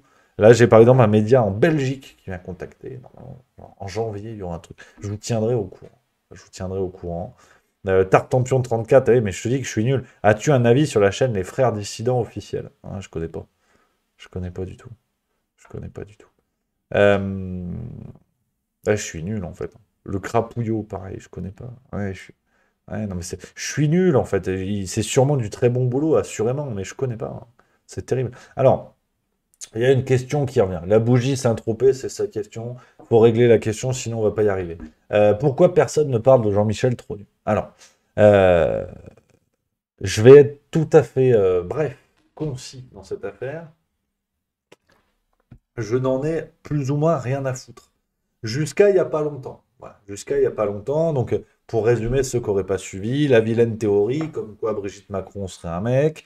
Il y a toute une histoire, une enquête qui avait été faite par Natacha Ray pour Faits et Documents, je ne vais pas dire de bêtises, la revue. Euh, donc une enquête assez complète, enfin même très complète, qui remonte la vie de Brigitte Macron et qui apparemment montrerait qu'elle aurait pris l'identité de son frère, je sais pas quoi, et qu'il y a des zones d'ombre, effectivement. Factuellement, il y a des zones d'ombre. Maintenant, honnêtement, j'ai lu le papier, je me suis dit oui, et alors, en fait. Parce que c'est le. Mais vous avez, il y a une chronologie, je vous dis ça, mais j'ai changé d'avis il n'y a pas longtemps, vous allez comprendre. Mais à ce moment-là, voilà, fait et document, c'est ça, j'ai lu le dossier. Euh, oui, Natacha Ray, c'était la vidéo. Mais le reportage pour fait document, c'était quelqu'un d'autre, je crois. Effectivement, c'est un autre journaliste, donc qu'importe. À ce moment-là, si vous voulez, je me dis, putain, on est en train de se faire piéger. On se fait piéger nous-mêmes. On va dire le camp des pas contents, tu vois, pour vraiment le camp des Gaulois réfractaires, pour pas non plus trop scinder le bordel. À ce moment-là, je me dis, on est vraiment pas malin. Parce que se passent des scandales sous nos yeux. Le camp des grognons, je vais l'appeler comme ça pour vraiment inclure tout le monde. Le camp des grognons euh, s'enflamme dès qu'il y a un scandale qui est pointé du doigt, à dire regardez ce que c'est la Macronie en vérité. Et là, tout seul, on se prend les pieds dans le tapis avec une enquête dont on se fout. Parce qu'en fait, que Brigitte Macron ait un zizi ou pas, on n'en a rien à foutre profondément. C'est le genre de scandale, vrai ou pas, donc qui sont très très vite démontés par les médias, Libération notamment, qui avait fait un papier pour dire que c'était complotiste, voilà. Mais je pense que ça a l'effet inverse, ce genre d'histoire. Parce que le côté, les femmes sont des hommes, enfin, les femmes des hommes d'État sont des hommes, c'est un bruit qu'on avait entendu sur Michelle Obama, c'est un bruit qui est assez courant en fait. La question la question transgenre chez les personnages d'État. C'est une question qui est assez courante et qui est très vite déminée comme quelque chose de complotiste, mais en fait on s'en fout. Enfin, c'est ma petite vision des choses. En fait, on s'en fout et on se prend les pieds dans le tapis tout seul. Parce que pendant ce temps, on ne travaille pas et on ne s'intéresse pas aux vrais scandales qui concernent directement les Français, ce qu'ils vont avoir à manger à la fin du mois. Et donc, tout seul, on se fait un croche-pied en disant, ah non, mais en fait, il faut régler ce problème. Mais une fois que tu as prouvé que Brigitte Macron est un homme, qu'est-ce qui se passe derrière? Tu vas pas destituer Emmanuel Macron là-dessus, parce que c'est pas un mensonge d'État. On n'en a rien à foutre, fondamentalement. Donc, ce qui me rend grognon, à cause du camp des grognons, c'est le fait que euh, on s'intéresse à un sujet qui, une fois réglé, ne pourra pas entraîner la démission du chef de l'État, qui est quand même le but poursuivi par le camp des grognons, soyons clairs. Donc à partir de là, pourquoi s'intéresser à ce genre de choses? En revanche, et là où j'ai un petit peu changé d'avis, ça c'est ce que je vous dis, c'est ce que je pensais vraiment jusqu'à il y a environ 2 mois. En revanche, il y a eu cette histoire, et vous allez me voir venir, de la perquisition de la villa à Mar-a-Lago de Donald Trump. C'est-à-dire que le FBI débarque, fait une perquisition parce que Donald Trump se serait tiré de la Maison-Blanche avec des documents privés, enfin des documents qui n'auraient pas dû sortir de la Maison-Blanche. Il y a les services fédéraux américains qui font une perquisition, qui trouvent différents papiers, et notamment un dossier President of France, qui veut dire président de la France. Et ce dossier contiendrait, alors d'après des médias russes, d'après certains bruits qu'on filtrait même aux États-Unis, ce dossier contiendrait directement des informations, effectivement, sur la sexualité du couple Macron. Et là, on change de dimension. Et je ne change pas d'avis sur ce que je vous disais, mais on change de dimension dans la mesure où euh, ça devient un sujet géopolitique. C'est-à-dire que le pouvoir américain, si tant est qu'il y ait vraiment ces informations dans ce dossier-là, ça je ne le sais pas, donc je ne peux pas l'affirmer, si tant est qu'il y ait vraiment ces révélations dans le dossier, ça peut devenir un moyen de chantage pour les Américains. Et donc là, il en va effectivement de la marche à suivre de la France. Et que ça peut devenir un moyen de pression pour le pays tout entier, et pas seulement pour le couple Macron. Et c'est pour ça que ça m'a, là, à ce moment-là, fait changer d'avis. C'est que jusqu'à présent, que Brigitte Macron ait une teub, j'en ai rien à foutre, parce que c'est pas ça qui peut entraîner la destitution d'Emmanuel Macron. En revanche, l'affaire McKinsey, oui, et les autres affaires. Par contre, là, quand ça peut devenir un moyen de chantage des Américains, là, j'ai trouvé ça beaucoup plus inquiétant. Et c'est pour ça que j'ai un peu revu mon jugement. Ah, il y a que les cons qui changent pas d'avis, hein. Donc, voilà, c'est un peu la chose. Alors, je prends les commentaires parce que ça fait réagir, hein, ce sujet-là. Il y a qui dit, Rémi, c'est une falsification du réel menée avec les moyens de l'État qui dicte un militantisme LGBT qui a été caché aux électeurs. Peut-être, je te dis pas oui, je te dis pas non. En attendant, je préférais que le PNF fasse son travail, je préférais que toutes les affaires liées à Emmanuel Macron et à la Macronie aboutissent, parce que là, on a des moyens de destitution. Enfin, il y a des motifs de destitution. La falsification avec les moyens de l'État, en vérité, comment tu peux savoir ça? Comment tu peux le prouver? À ce moment-là où on estime que Brigitte Macron aurait changé de sexe, je dis ça, j'ai aucune preuve, bien sûr.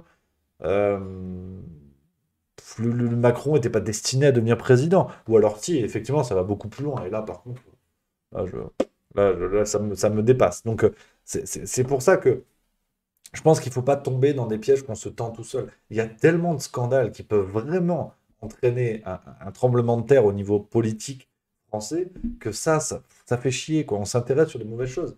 Un terrien qui dit, si l'affaire Jean-Brigitte n'était pas un problème, pourquoi le cacher? Ça, pour le coup, c'est un biais psychologique et vraiment au niveau du piège qu'on se tient tout seul. Parce que, par exemple, mon boulanger, il trompe sa femme. Personne n'est au courant, tu vois. Donc, je pourrais utiliser le même raisonnement que toi. C'est de dire, ah ouais, mais si personne n'en parle, c'est qu'il y a une bonne raison. Et dans ce cas-là, tout devient grave. Et c'est pour ça que je pense qu'il faut aussi être prudent, le camp des grognons, de ne pas donner du grain à moudre euh, à certains médias en face qui n'attendent que ça pour décrédibiliser. Et je pense que là, pour le coup, ce genre de raisonnement, à mon avis, est plus un piège qu'autre chose. Je bois un petit coup d'eau. Il y a Géranium qui dit est-il difficile de rester neutre et impartial quand on a une chronique politique? Te sens-tu contraint parfois dans ta répartition éditoriale? Alors, c'est peut-être comme ça que ça peut être perçu, effectivement, et le nom juste milieu, clairement, n'aide pas. Mais je n'ai jamais poursuivi le but d'être neutre et impartial. Pour moi, ça n'existe pas. On est du côté des zététiciens, quoi. Quelqu'un qui débarque et qui dit, moi, je suis totalement neutre. Vraiment, je suis la neutralité incarnée. Pour moi, c'est dangereux. Je trouve ça dangereux. J'ai jamais poursuivi ce but-là. Par contre, la ligne que je me fixe, c'est que si je rigole d'un parti politique, notamment pour la farce tranquille, hein, tous les mercredis, si je rigole d'un parti politique, par contre, je rigole de tout le monde. Sinon, c'est ciblé. Et sinon, ça peut même devenir, euh, pour le coup, vraiment subjectif. Euh, donc, c'est ça le truc. Je veux pas me cacher derrière une fausse objectivité, à dire aux gens, oui, oui, moi je suis objectif. C'est pas vrai. Je choisis mes sujets, je choisis mes blagues, c'est moi qui parle, donc il y a quelque chose de totalement subjectif. En revanche, si je le fais, la ligne que je veux poursuivre, c'est je rigole de tout le monde. Donc c'est vrai que dans la construction des scripts de la farce tranquille, surtout de la farce tranquille, j'essaie d'équilibrer les vannes en fait. C'est-à-dire que quand je prépare mon script, euh, peut-être même que je pourrais vous montrer en fait, à quoi ça ressemble, les coulisses. Quand je prépare mes scripts, je regarde en fait les partis qui sont concernés. Et si j'ai pas de bille, par exemple sur l'extrême droite, que ce soit Le Pen ou Zemmour ou quoi, j'essaie toujours de rajouter une bille. Comme ça donne quelque chose, j'espère, d'à peu près équilibré. Et le but, c'est que les gens puissent se marrer ensemble, pas rire des uns et pas rire de soi. C'est-à-dire que s'il y a un électeur de Mélenchon, effectivement, ça va le rendre grognon quand je vais mettre un tir à Quatennens. Par contre, il va rire de bon cœur quand je vais me moquer de Marine Le Pen qui est bidon en économie. Donc c'est vraiment l'idée. Mon rêve, c'est que des amis, des gens de famille ou des couples qui n'ont pas les mêmes idées politiques puissent regarder la part tranquille en se fendant la gueule ensemble. Ça, c'est vraiment le but du jeu. C'est comme ça que j'essaie de construire les vidéos.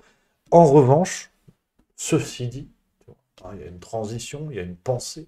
Ceci dit, euh, j'ai pris position une fois politiquement, et j'espère que ce soit la dernière, on verra, hein. C'était contre Macron.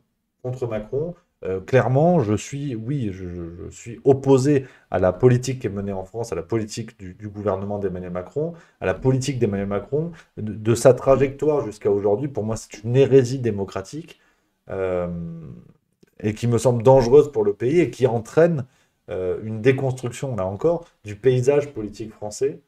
Euh, et on le voit. Et le pire, ce qui me semble le pire chez Emmanuel Macron, c'est que ça marche. C'est que ça marche. C'est qu'il est arrivé avec un projet en 2017 qui était de dire on va reconstruire la vie politique française. Et il a eu raison. Regardez l'Assemblée nationale aujourd'hui. C'est un cirque. C'est un cirque avec des oppositions qui n'en sont pas et qui se tirent dessus et qui ne sont même pas foutus de voter dans le même sens avec des vieux chantages qui ont 40 ans qui est non à l'extrême droite. Je veux dire, c'est débile. C'est d'une débilité sans nom. Et pendant ce temps, ce sont les Français qui en prennent plein la gueule. Et donc Emmanuel Macron a réussi son pari. Et c'est ça qui me semble vraiment dangereux, c'est qu'il a réussi à construire autour de lui. Enfin, il a raclé les bords, il a raclé les raclures, donc les Républicains, le PS, tous ceux qui se sont très vite alliés à la République en marche. Il a raclé les raclures et reste aux extrêmes une dynamique de la peur avec en plus des extrêmes qui se tirent dessus et qui n'ont pas compris que demain, les extrêmes votent entre eux, font sauter cette vieille digue toute bidon de non à l'extrême droite, la Macronie tombe. La Macronie tombe et ça ne fonctionnera plus. Et par exemple, vous verrez avec les Républicains qui ont parlé eux-mêmes à l'Assemblée d'aller porter le projet de loi pour la réintroduction des soignants non vaccinés, ça ne se fera pas. Pour la simple, c'est mon pronostic, ça ne se fera pas pour la simple et bonne raison que si les Républicains le font, ils savent très bien que ça va l'emporter, que le RN et la France insoumise vont un peu avoir un pacte de non-agression. C'est que comme ce sera une loi proposée par les Républicains, c'est bon, il n'y aura pas de «Ah, t'as voté RN, donc je sais pas quoi». Et de fait, ça ne se fera pas, parce que c'est sûr que ça va passer. Et donc les Républicains, qui sont un peu des espèces de caniches de la République En Marche, hein, d'ailleurs, ils aiment tellement les animaux que maintenant ils font voter des chattes, hein, ce qui plairait beaucoup d'ailleurs à Benjamin Griveaux, mais c'est pas le sujet une fois de plus. Euh, voilà quoi. Je veux dire, on a une vie politique française aujourd'hui avec un président qui est poursuivi par le parquet national financier, un ministre de la Justice qui est mis en examen, un secrétaire général de l'Élysée qui est mis en examen. On a des affaires de partout. Damien Abad, qui est maintenant président du cercle d'amitié France-Liban, qui a été nommé à l'Assemblée nationale, qui est encore sous le coup d'accusations de viol. On a Laurent Bigorne, proche de la Macronie, cocaïnomane avéré, qui a drogué une femme dans l'espoir de la violer, qui prend 10 mois avec sursis. Morandini, qui a fait de la corruption de mineurs une œuvre d'art, qui est toujours à la télé, qui a pris 1 an de prison avec sursis et obligation de soins quand même, attention. Non, et 2000 euros, pardon, 2000 euros pour la victime, et qui est toujours à la télé, ça dérange personne. Donc, c'est ça qui est angoissant. C'est pas tant le personnage d'Emmanuel Macron qui rigole avec une baguette dans la main et qui imagine que c'est un zizi, parce que c'est drôle en fait le zizi. Alors que le monde se bat en couille, ça le fait rire en fait. Ça le fait rire la bite, c'est drôle. Donc à partir de là, c'est compliqué quoi. C'est compliqué. Et c'est vrai que la première fois que j'ai pris parti, c'est ça. C'est contre la politique française, enfin, contre ce qui est devenu la politique française avec Emmanuel Macron, qui est la petite idée que j'avais essayé de développer chez Mike Borowski, qui était en fait ce nouveau continent qui est en train de grandir sous nos yeux, qui est le continent McKinsey, en fait, d'une politique McDonald's. C'est la politique McKinsey, c'est la politique McDonald's, c'est-à-dire que quand vous allez à McDonald's, c'est pareil, que vous soyez au Cambodge, en Italie, en Amérique, il y aura des petites spécialités locales pour s'adapter au marché, mais les frites seront les mêmes, elles auront la même gueule. Le coca, il aura la même gueule. Les nuggets, ça aura la même gueule. Et aujourd'hui, on a une politique McDonald's, d'ailleurs. Plus que McKinsey, on a une politique McDonald's. Que vous alliez aux États-Unis, en Australie, en France, c'est la même politique avec des personnages qui presque physiquement se ressemblent. Prenez Justin Trudeau et Emmanuel Macron, presque ils se ressemblent. À l'époque, il y avait Sébastien Kurz, le chancelier autrichien, c'était un petit peu pareil. Une espèce de minet parvenu, gendre idéal, c'était un peu ça. Et donc en fait, cette politique McDonald's, c'est une politique qui peut plaire, qui peut avoir du goût, hein, c'est pas la question, hein, qui plaît à certains. Mais globalement, tout le monde sait que derrière, tu finis avec un cancer des veines, quoi. Parce que c'est de la merde. Et que si tu bouffes nuggets tous les jours, ben, tu finis comme Pierre Ménès et puis c'est tout, quoi. Donc c'est ça, en fait. Ce qui me semble le plus dangereux, c'est ça. C'est cette uniformisation de la politique à travers le monde avec des outils qui se répètent. C'est pour ça que je parlais de McKinsey. C'est que McKinsey, on les voit dans le monde entier. Dans le monde entier. Et ça dérange personne. Et ça dérange personne que McKinsey, condamné à plus de 500 millions de dollars dans une affaire sanitaire, dans le scandale des opioïdes, c'était en 2019 ou 2020, McKinsey, je le rappelle, j'en parle beaucoup de cet exemple, McKinsey est condamné à, euh, à payer 550, il me semble, millions de dollars pour avoir conseillé au laboratoire Purdue Pharma de la dose la plus élevée pour l'un de ses médicaments, un opioïde, donc un antidouleur, la dose la plus élevée car elle était la plus rentable. La crise des opioïdes aux États-Unis, on parle de plusieurs centaines de milliers de morts sur plusieurs années aux États-Unis. McKinsey est condamné dans un scandale sanitaire et le gouvernement français paye cette entreprise, sa branche française, mais quand un tronc est pourri, les branches ne vont pas mieux. Et le gouvernement français paye ça, paye cette espèce de merde en costume, en fait, qui est McKinsey. Cette espèce d'escroc en costume. Et donc, il faut se rendre compte de ça, quoi. Il faut se rendre compte de ça. Et McKinsey, on les retrouve partout. En Belgique, c'était pareil. En Belgique, ils avaient été condamnés quelques années plus tôt. Pareil aussi dans un scandale. Là, pour le coup, c'était plus extorsion, fraude fiscale, des trucs comme ça. Donc, quand on voit ça, comment peut-on avoir la foi, entre guillemets, sans aller sur le terrain religieux, comment peut-on avoir la foi en cette politique qui prend des escrocs pour conseiller et qui vient de dire dans les médias, non mais le scandale McKinsey, vous en faites peut-être un petit peu beaucoup. Mais non, en fait, enfin, je ne vais pas demander à un pyromane d'entretenir mon jardin. À un moment donné, il y a moyen qu'il commence à faire un feu de joie avec mon hibiscus. Et j'ai pas envie. J'aime mon hibiscus. Donc tu touches pas. Et donc voilà. Et c'est ce qu'a fait la France. La France a demandé à un pyromane d'entretenir son jardin. Et aujourd'hui, on regarde, c'est une terre brûlée. Et l'autre va rire avec une baguette française parce que c'est la bite. Et la bite, c'est super drôle.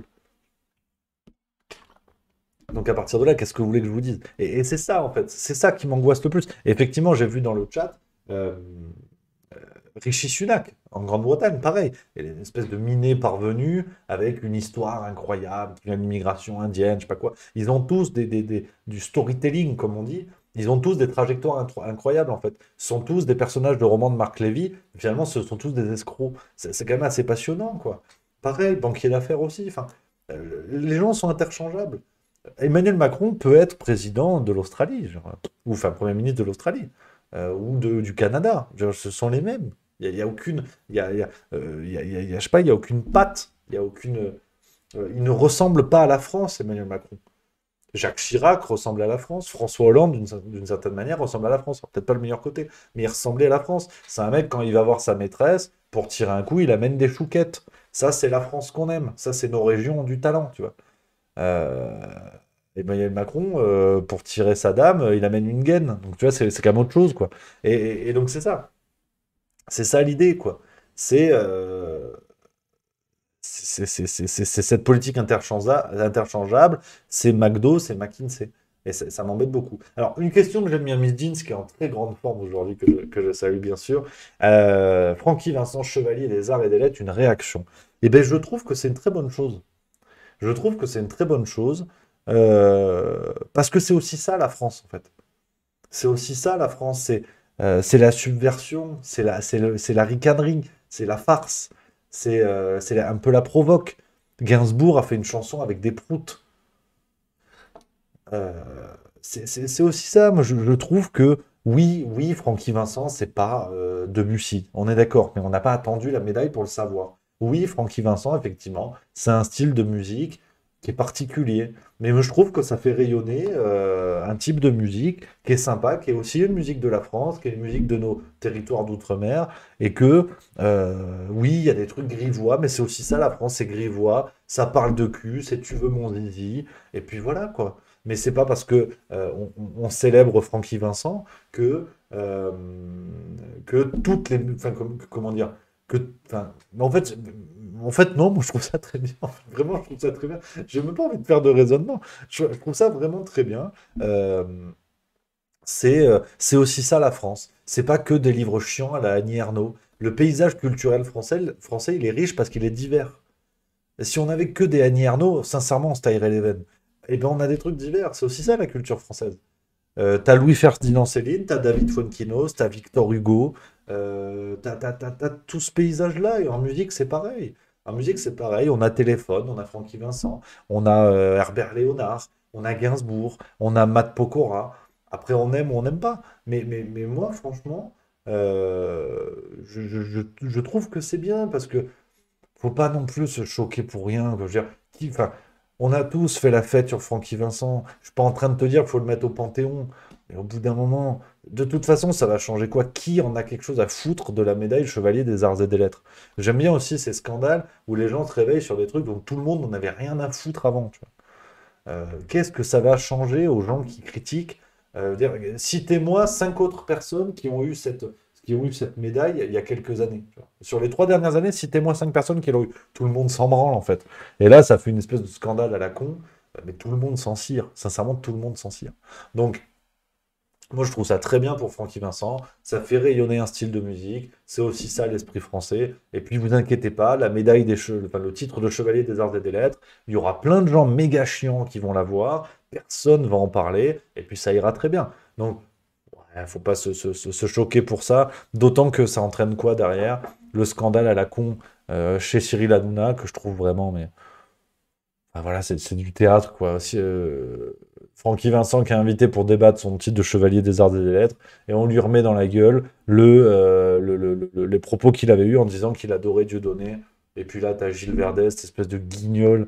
Gilles Verdez m'embête beaucoup parce que c'est un, c'est un vrai journaliste d'investigation, pour le coup, qui a écrit des bouquins très sympas sur le milieu du foot, notamment, mais qui là est dans une pièce de théâtre, quoi. Il joue au guignol, mais ça, il joue au crétin. Mais c'est je crois que les crétins les plus dangereux sont ceux qui font exprès. Et Cyril Hanouna aussi d'ailleurs. Cyril Hanouna aussi, qui est un homme d'affaires redoutable, qui est un animateur, qui est un battleur incroyable, mais qui joue au crétin. Et là encore, je pense qu'il faut vraiment pas être premier degré. Touche pas à mon poste, c'est du théâtre, hein. C'est d'ailleurs la phrase, le mantra que répète Hanouna à la fin de toutes ses émissions. La télé, c'est que de la télé. Et ça en dit très long, hein. Je pense qu'il faut vraiment prendre ça premier degré. Et c'est la seule chose qu'il faut prendre premier degré. Le reste, euh, il joue aux idiots, et je pense que c'est le plus dangereux. C'est le plus dangereux. Il joue aux idiots. Et Verdez, voilà, a fait son espèce de procureur à dire: Ah, vous condamnez l'antisémitisme de Dieudonné. Mais en fait, t'es qui au départ, Gilles Verdez? Enfin, il a la coiffure de ses idées, si vous voulez. C'est n'importe quoi. C'est n'importe quoi. Mais ce qui est intéressant dans Touche pas à mon poste, je pense qu'il faut le regarder avec du recul. Ça fait la polémique, ça fait des retweets. Et c'est très bien, et tout le monde a envie de réagir à l'émotion. Mais si on regarde Touche pas à mon poste de manière très froide, euh, c'est une pièce de théâtre qui est extrêmement bien rodée. Vous avez eu. J'ai beaucoup regardé Touche pas à mon poste, donc je vous dis ça parce que j'aimais beaucoup fut un temps. Maintenant, un peu moins, parce que Hanouna, c'est que mon avis, mais a mal géré un virage où il a voulu se poser comme un personnage de la vie politique. Donc c'est le virage Balance ton poste, où il a fait une émission de débat. Mais en fait, il y avait aussi des débats dans Touche pas à mon poste, donc on savait plus qui faisait quoi. Et on se retrouve avec voilà, tout, Balance ton poste qui a disparu et Touche pas à mon poste qui est une sorte de fourre-tout où c'est devenu à la fois un tribunal et un cirque. Enfin, c'est incompréhensible. Je veux dire, on invite un violeur et sa victime. Enfin, je veux dire, on en arrive presque là. C'est ridicule. Mais par contre, si vous regardez toute l'évolution de Touche pas à mon poste, donc quand ils étaient sur France 4 à l'époque, puis après sur D8, puis après sur C8 et maintenant sur C8, euh, il y a toujours en fait des personnages. Vous aviez eu le séducteur relou qui était Jean-Michel Maire, la forte en gueule qui était Nora Malagré. Il y a toujours eu des personnages et parfois Hanouna a ajouté des nouvelles personnes dans la bande pour tester les personnages. T'as l'idiote des cervelets, Nabila, qui a été remplacée par d'autres. Et t'as toujours des personnages qui sont testés pour voir si ça prend en termes d'audience.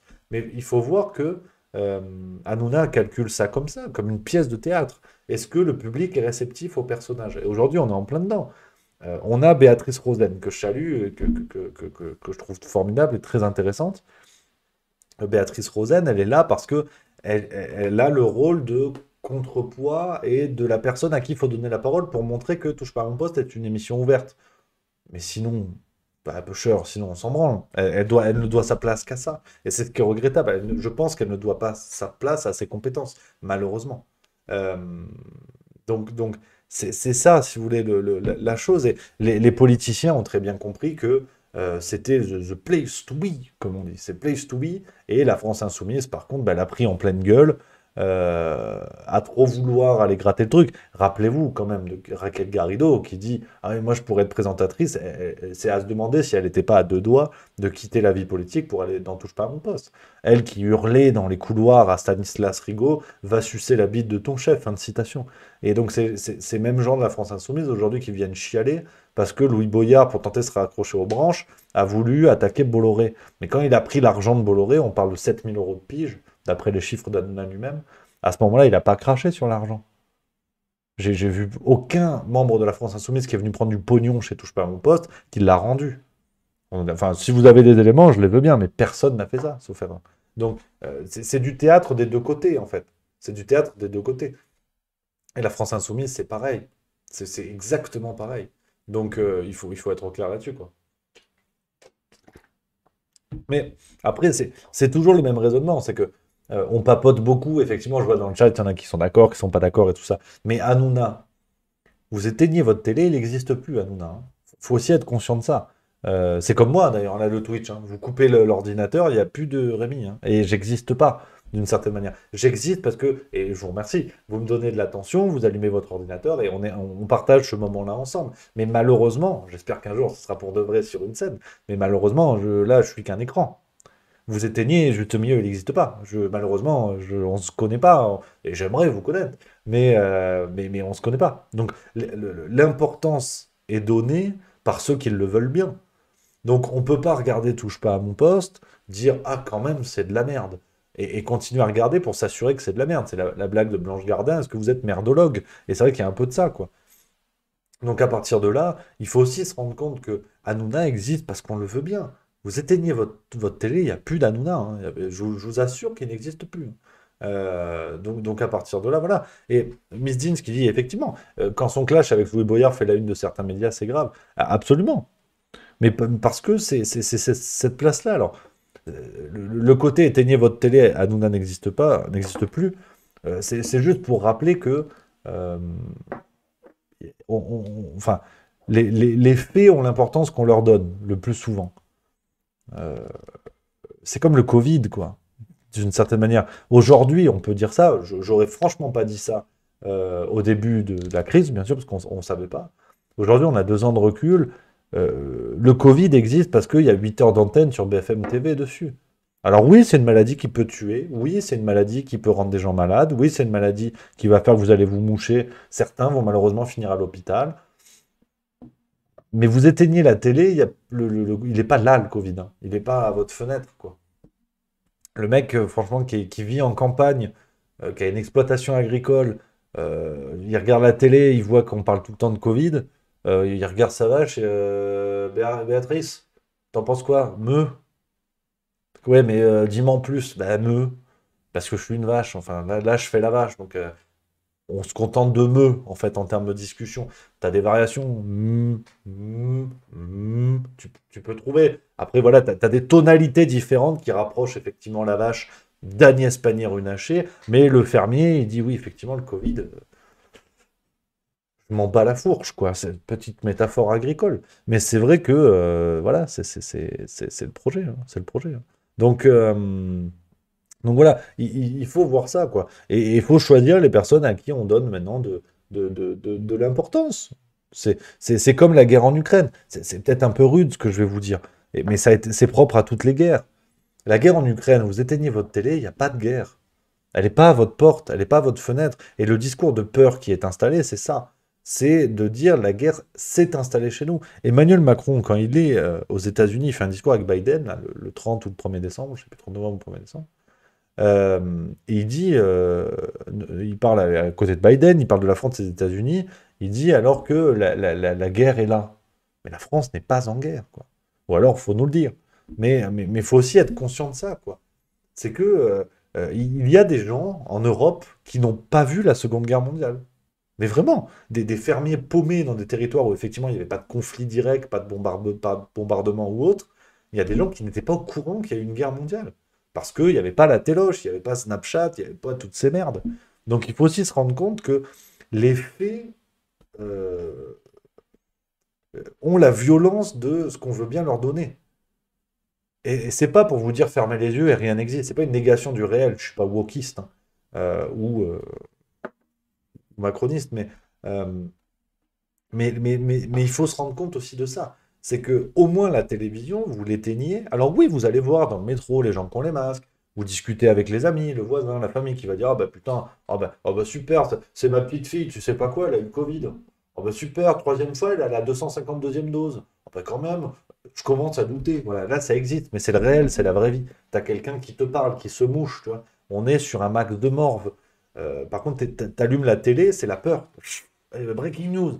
François Braun a dit qu'il faut mettre le masque. Elisabeth Borne a vapoté. Agnès Pannier-Runacher, on met la pub, la pub. Donc, ça fait peur, ça va vite, ça va très vite, c'est explosif.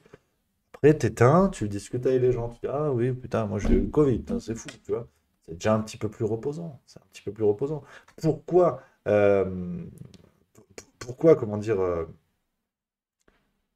enfin, ouais, en fait, c'est ça, quoi. Éteignez la téloche autant que possible, restez juste mieux. Ça, c'est pas mal. Vous allumez le truc.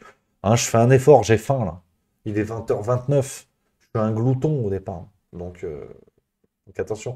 Je reprends les messages. Je me suis emballé, je parle un petit peu tout seul. La bougie de Saint-Tropez, qui dit c'est quoi cette réflexion de merde? Il a été nourri par Bolloré. On pourrait bien dire aussi combien il a fait gagner à Bolloré. N'oubliez pas, Rémi, que les salariés font gagner des millions au patron. Non.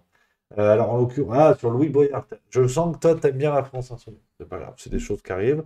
Euh, Il n'était pas salarié, déjà, il était pigiste, hein, permets-moi de le rappeler. Ensuite, je pense que, étant donné la fortune de Bolloré, sincèrement, les minutes d'antenne de Louis Boyard, surtout pour les flots d'intelligence qui ont été déversés, je suis pas sûr que le cours en bourse des actions de Bolloré ait beaucoup évolué. Et ensuite, bon, comme tu veux, hein, moi, voilà, je te dis ce que j'en pense, après chacun fait ce qu'il veut, mais on peut s'en tenir aux branches. Après, on peut aussi reconnaître que Louis Boyard a une attitude de lâche où il n'a pas voulu reconnaître, il n'a pas voulu refuser le pognon que lui donnait Bolloré. C'est pas une question de combien il a ramené à Bolloré ou quoi. C'est juste ça. Après, je papote. J'ai pas de problème avec tout ça. Donc voilà. Hugo Roadtrip 712, on papote, je vais lire un peu les messages du chat, qui dit c'est évident que les réseaux décuplent des faits divers bidons et poussent à parler parfois d'événements qui n'en sont pas. Miss Jeans qui dit on va repartir sur un live cuisine si ton ventre gargouille. Ah, c'est vrai, ça. La dernière fois, on a fait ça pour les amis, peut-être qu'ils découvrent, hein, juste milieu sur Twitch. La dernière fois, on a parlé nourriture. Ah, j'étais au bout du slibard. Oh là là là là. Ah, je suis un glouton, moi.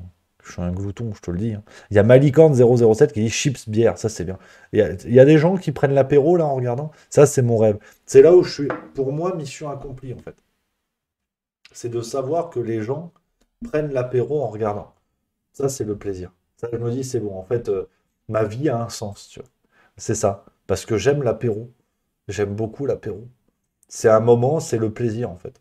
C'est ce qu'on aime. Oh, il y a Ryu Connor qui dit soupe et après sanglier. Et j'ai goûté une fois. Et tu vois, ils ont réussi à m'avoir. Je parle. Vous êtes vraiment des vilains. Vous savez très bien que je vais me lancer, putain. Ouais, j'ai goûté sanglier une fois. Je pense il était pas bien préparé. Parce que je me suis pas régalé. Et moi, j'ai l'image d'Obélix, tu vois. La BD Astérix et Obélix. Donc, ça doit être bon, ça doit être bien plus bon. Faut que je goûte.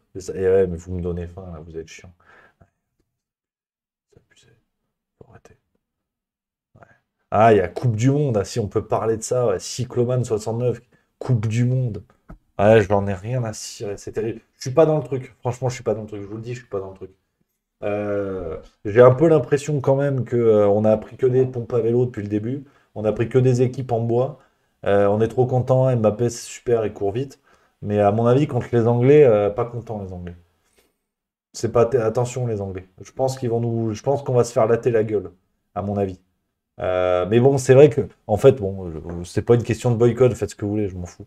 Voilà, vous faites Radio Qatar, on rigole. Tu vois, je parle de la Coupe du Monde, mais pas du foot. Et en fait, je suis pas dedans.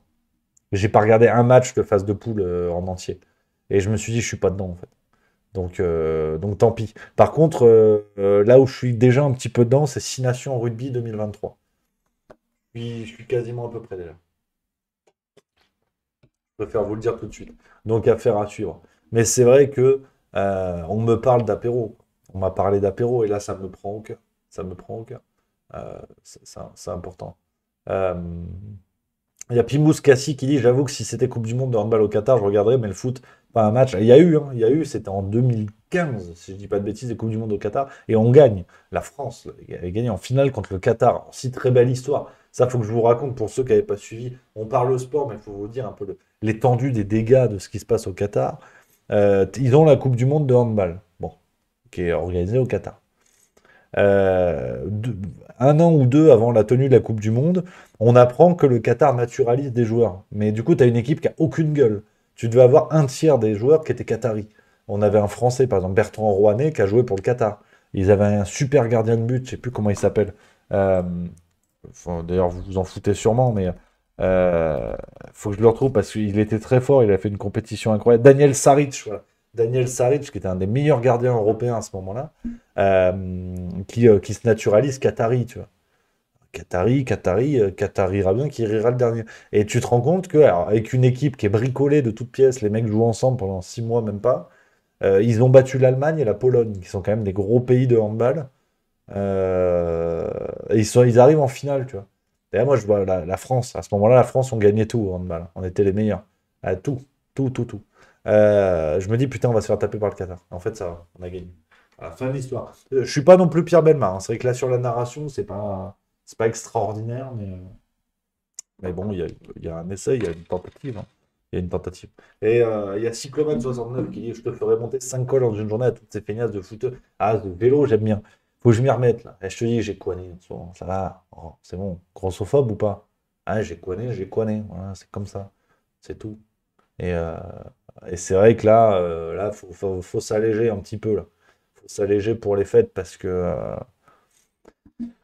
foie gras, huîtres, champagne, vin, de la nourriture comme s'il en pleuvait. Donc, faut clairement que je m'allège. Mais vélo, ça j'aime bien. Là, tu vois, je peux te montrer. Regarde, c'est les coulisses. Allez, on n'en a plus rien à foutre. J'ai l'homme trainer. Regarde, tiens, il est là. Merde, c'est où? Tu vois, regarde, c'est l'homme trainer là. Paf. Tu vois, tac. Ça, c'est les coulisses. Ah, ça, c'est. Personne n'a vu ça. Ouais, Là, vraiment, on est voilà, c'est voyage dans terre inconnue, quelque part. Et voilà, ça, j'ai le home trainer. Je fais de temps en temps. Je me défilme. Bon. La dernière fois, j'ai mis une merde. Men in Black International.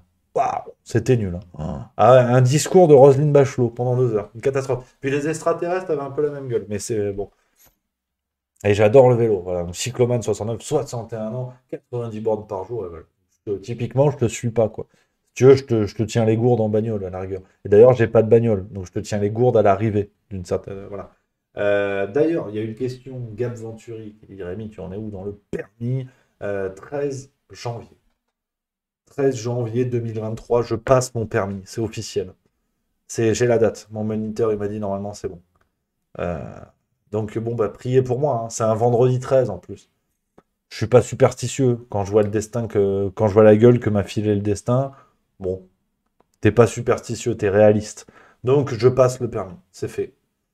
C'est fait, c'est fait. Donc bon maintenant, hein, Aléa Jacta Est. On verra, hein, on verra. Hugo Road Trip 712, le dernier livre qui t'a mis une claque. La biographie d'Adrien Quatennens. Non, elle était fastoche. Elle était fastoche. Franchement, alors là, à brûle pour point. Euh, c'est compliqué parce qu'il y en a quand même assez régulièrement. Tu dois en avoir un tous les 2 mois où vraiment je me dis c'est cool, tous les 2, 3 mois. Euh, Celui auquel je pense, c'est Inès Bayard, son premier roman chez Albin Michel. Et ça s'appelle, mais de toute façon, on va pas aller très loin. Voilà, ça. Tu vois, je suis dans la bibliothèque. C'est du vrai, hein, c'est pas un décor. Le malheur du bas, Inès Bayard. Albin Michel, en plus, regarde. Il est dédicacé, hein. Oh, on me la fait pas, moi. Un roman franchement formidable.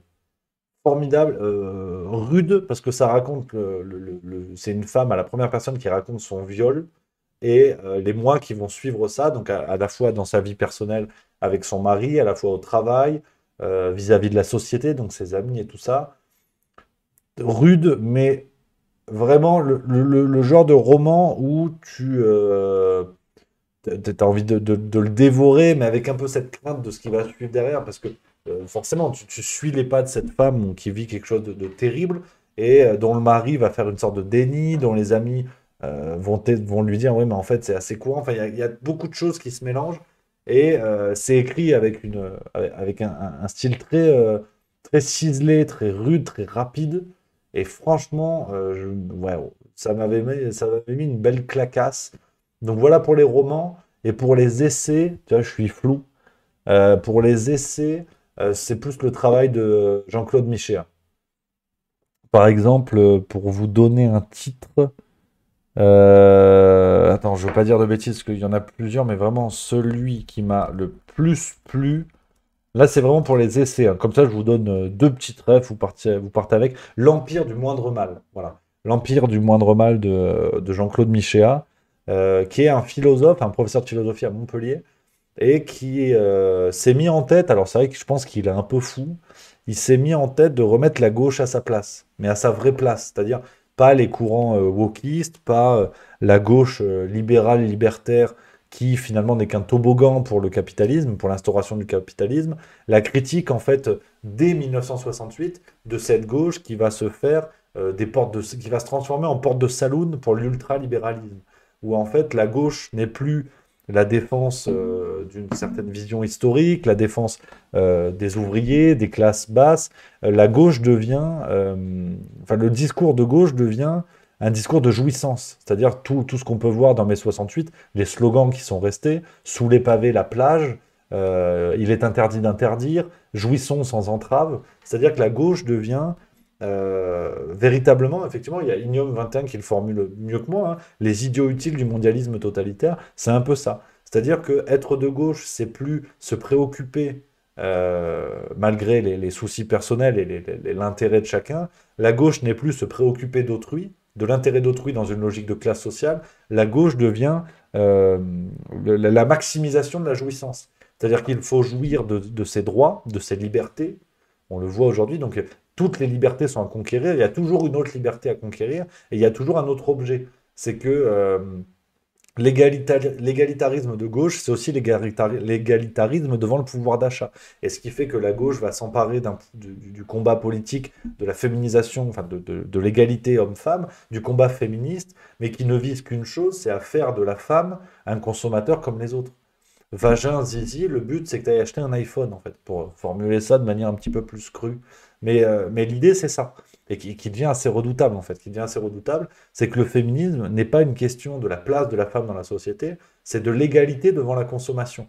Femmes comme hommes doivent acheter. Après, le salaire, le machin, ça vient après. Mais même l'égalité de salaire, en fait, on peut la lire sous ce prisme-là et comprendre que la nécessité féministe que les femmes aient le même salaire, c'est juste pour pouvoir acheter davantage. Et c'est pour ça qu'on a par exemple un discours tout à fait scandaleux. Aujourd'hui, les féministes elles-mêmes, les néo-féministes médiatiques elles-mêmes, en viennent à s'en prendre aux mamans qui élèvent leurs enfants. C'est-à-dire que mère au foyer, c'est réactionnaire aujourd'hui. Il faut se rendre compte de ça, ce qui est absolument sidérant. Quand on voit le métier que c'est, l'exigence que c'est d'élever un enfant ou des enfants, euh, le féminisme s'en prend à ces femmes qui font le choix d'élever leurs enfants. Et donc, ça, c'est de gauche, pourtant. Donc, Jean-Claude Michéa, en fait, tout l'essentiel du travail de Michéa se situe là-dedans, dans le fait de remettre la gauche à sa place. Et c'est franchement bluffant, très intéressant. Et ça donne beaucoup, beaucoup, beaucoup de lignes de compréhension sur ce qui se passe aujourd'hui. Donc, franchement, je vous le recommande. Il a aussi un travail sur George Orwell, parce qu'on parle beaucoup, et encore plus aujourd'hui, de George Orwell avec 1984. Mais il y a tout un travail de George Orwell, un travail sur le socialisme, la réflexion sur le socialisme de George Orwell, avec un ouvrage qu'il écrit alors qu'il est en Catalogne, en pleine guerre d'Espagne, un ouvrage et toute la réflexion de George Orwell sur la common decency, qui pourrait se traduire par une sorte de bon sens commun, en fait, la décence commune, qui est cette espèce de bon sens du peuple, qui est aujourd'hui complètement oublié et qu'on tente de présenter comme galvaudé. Donc voilà un petit peu pour les livres. Voilà, les petits conseils lecture, quoi, les justes conseils, tu vois, c'est l'idée. Donc, les amis, parce que je vois un petit peu la courbe, hein, on est ensemble depuis bientôt 2 heures, je vois que tout le monde est en train de passer à table petit à petit, on va pas tarder à arrêter cette émission, on arrive gentiment à la fin, les copains, parce que voilà, l'émission, voilà, pour fêter ça, le but c'était de discuter dans un cadre un petit peu différent, on pourra le refaire à cet horaire-là, un petit peu plus tôt, commencer à 18 h. Euh, les amis, voilà, on l'a fait, ce cap des 300 000 abonnés qui est passé, ça y est, c'est fait. Direction la suite. Maintenant, direction la suite, comme je vous l'ai dit, les projets qui arrivent pour l'année prochaine. Donc, c'est cette nouvelle revue, voilà, tout ça se met en place. Cette nouvelle revue que voilà, ça va se faire, c'est une certitude. On est vraiment dans la mise en place déjà du projet.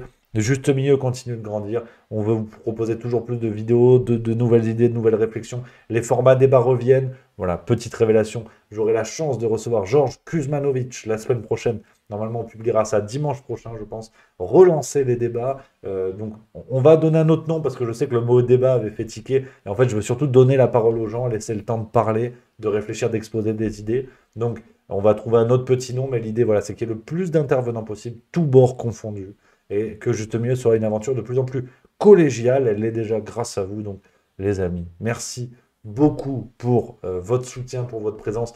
C'est que le début, Juste Milieu va fêter ses 2 ans, rendez-vous compte. L'aventure n'a que 2 ans et on est déjà à 307 000 abonnés, on a 43 millions de vues, c'est complètement fou. Et je vous le promets, c'est que le début, on se battra coûte que coûte, quoi qu'il en coûte, comme dirait l'autre.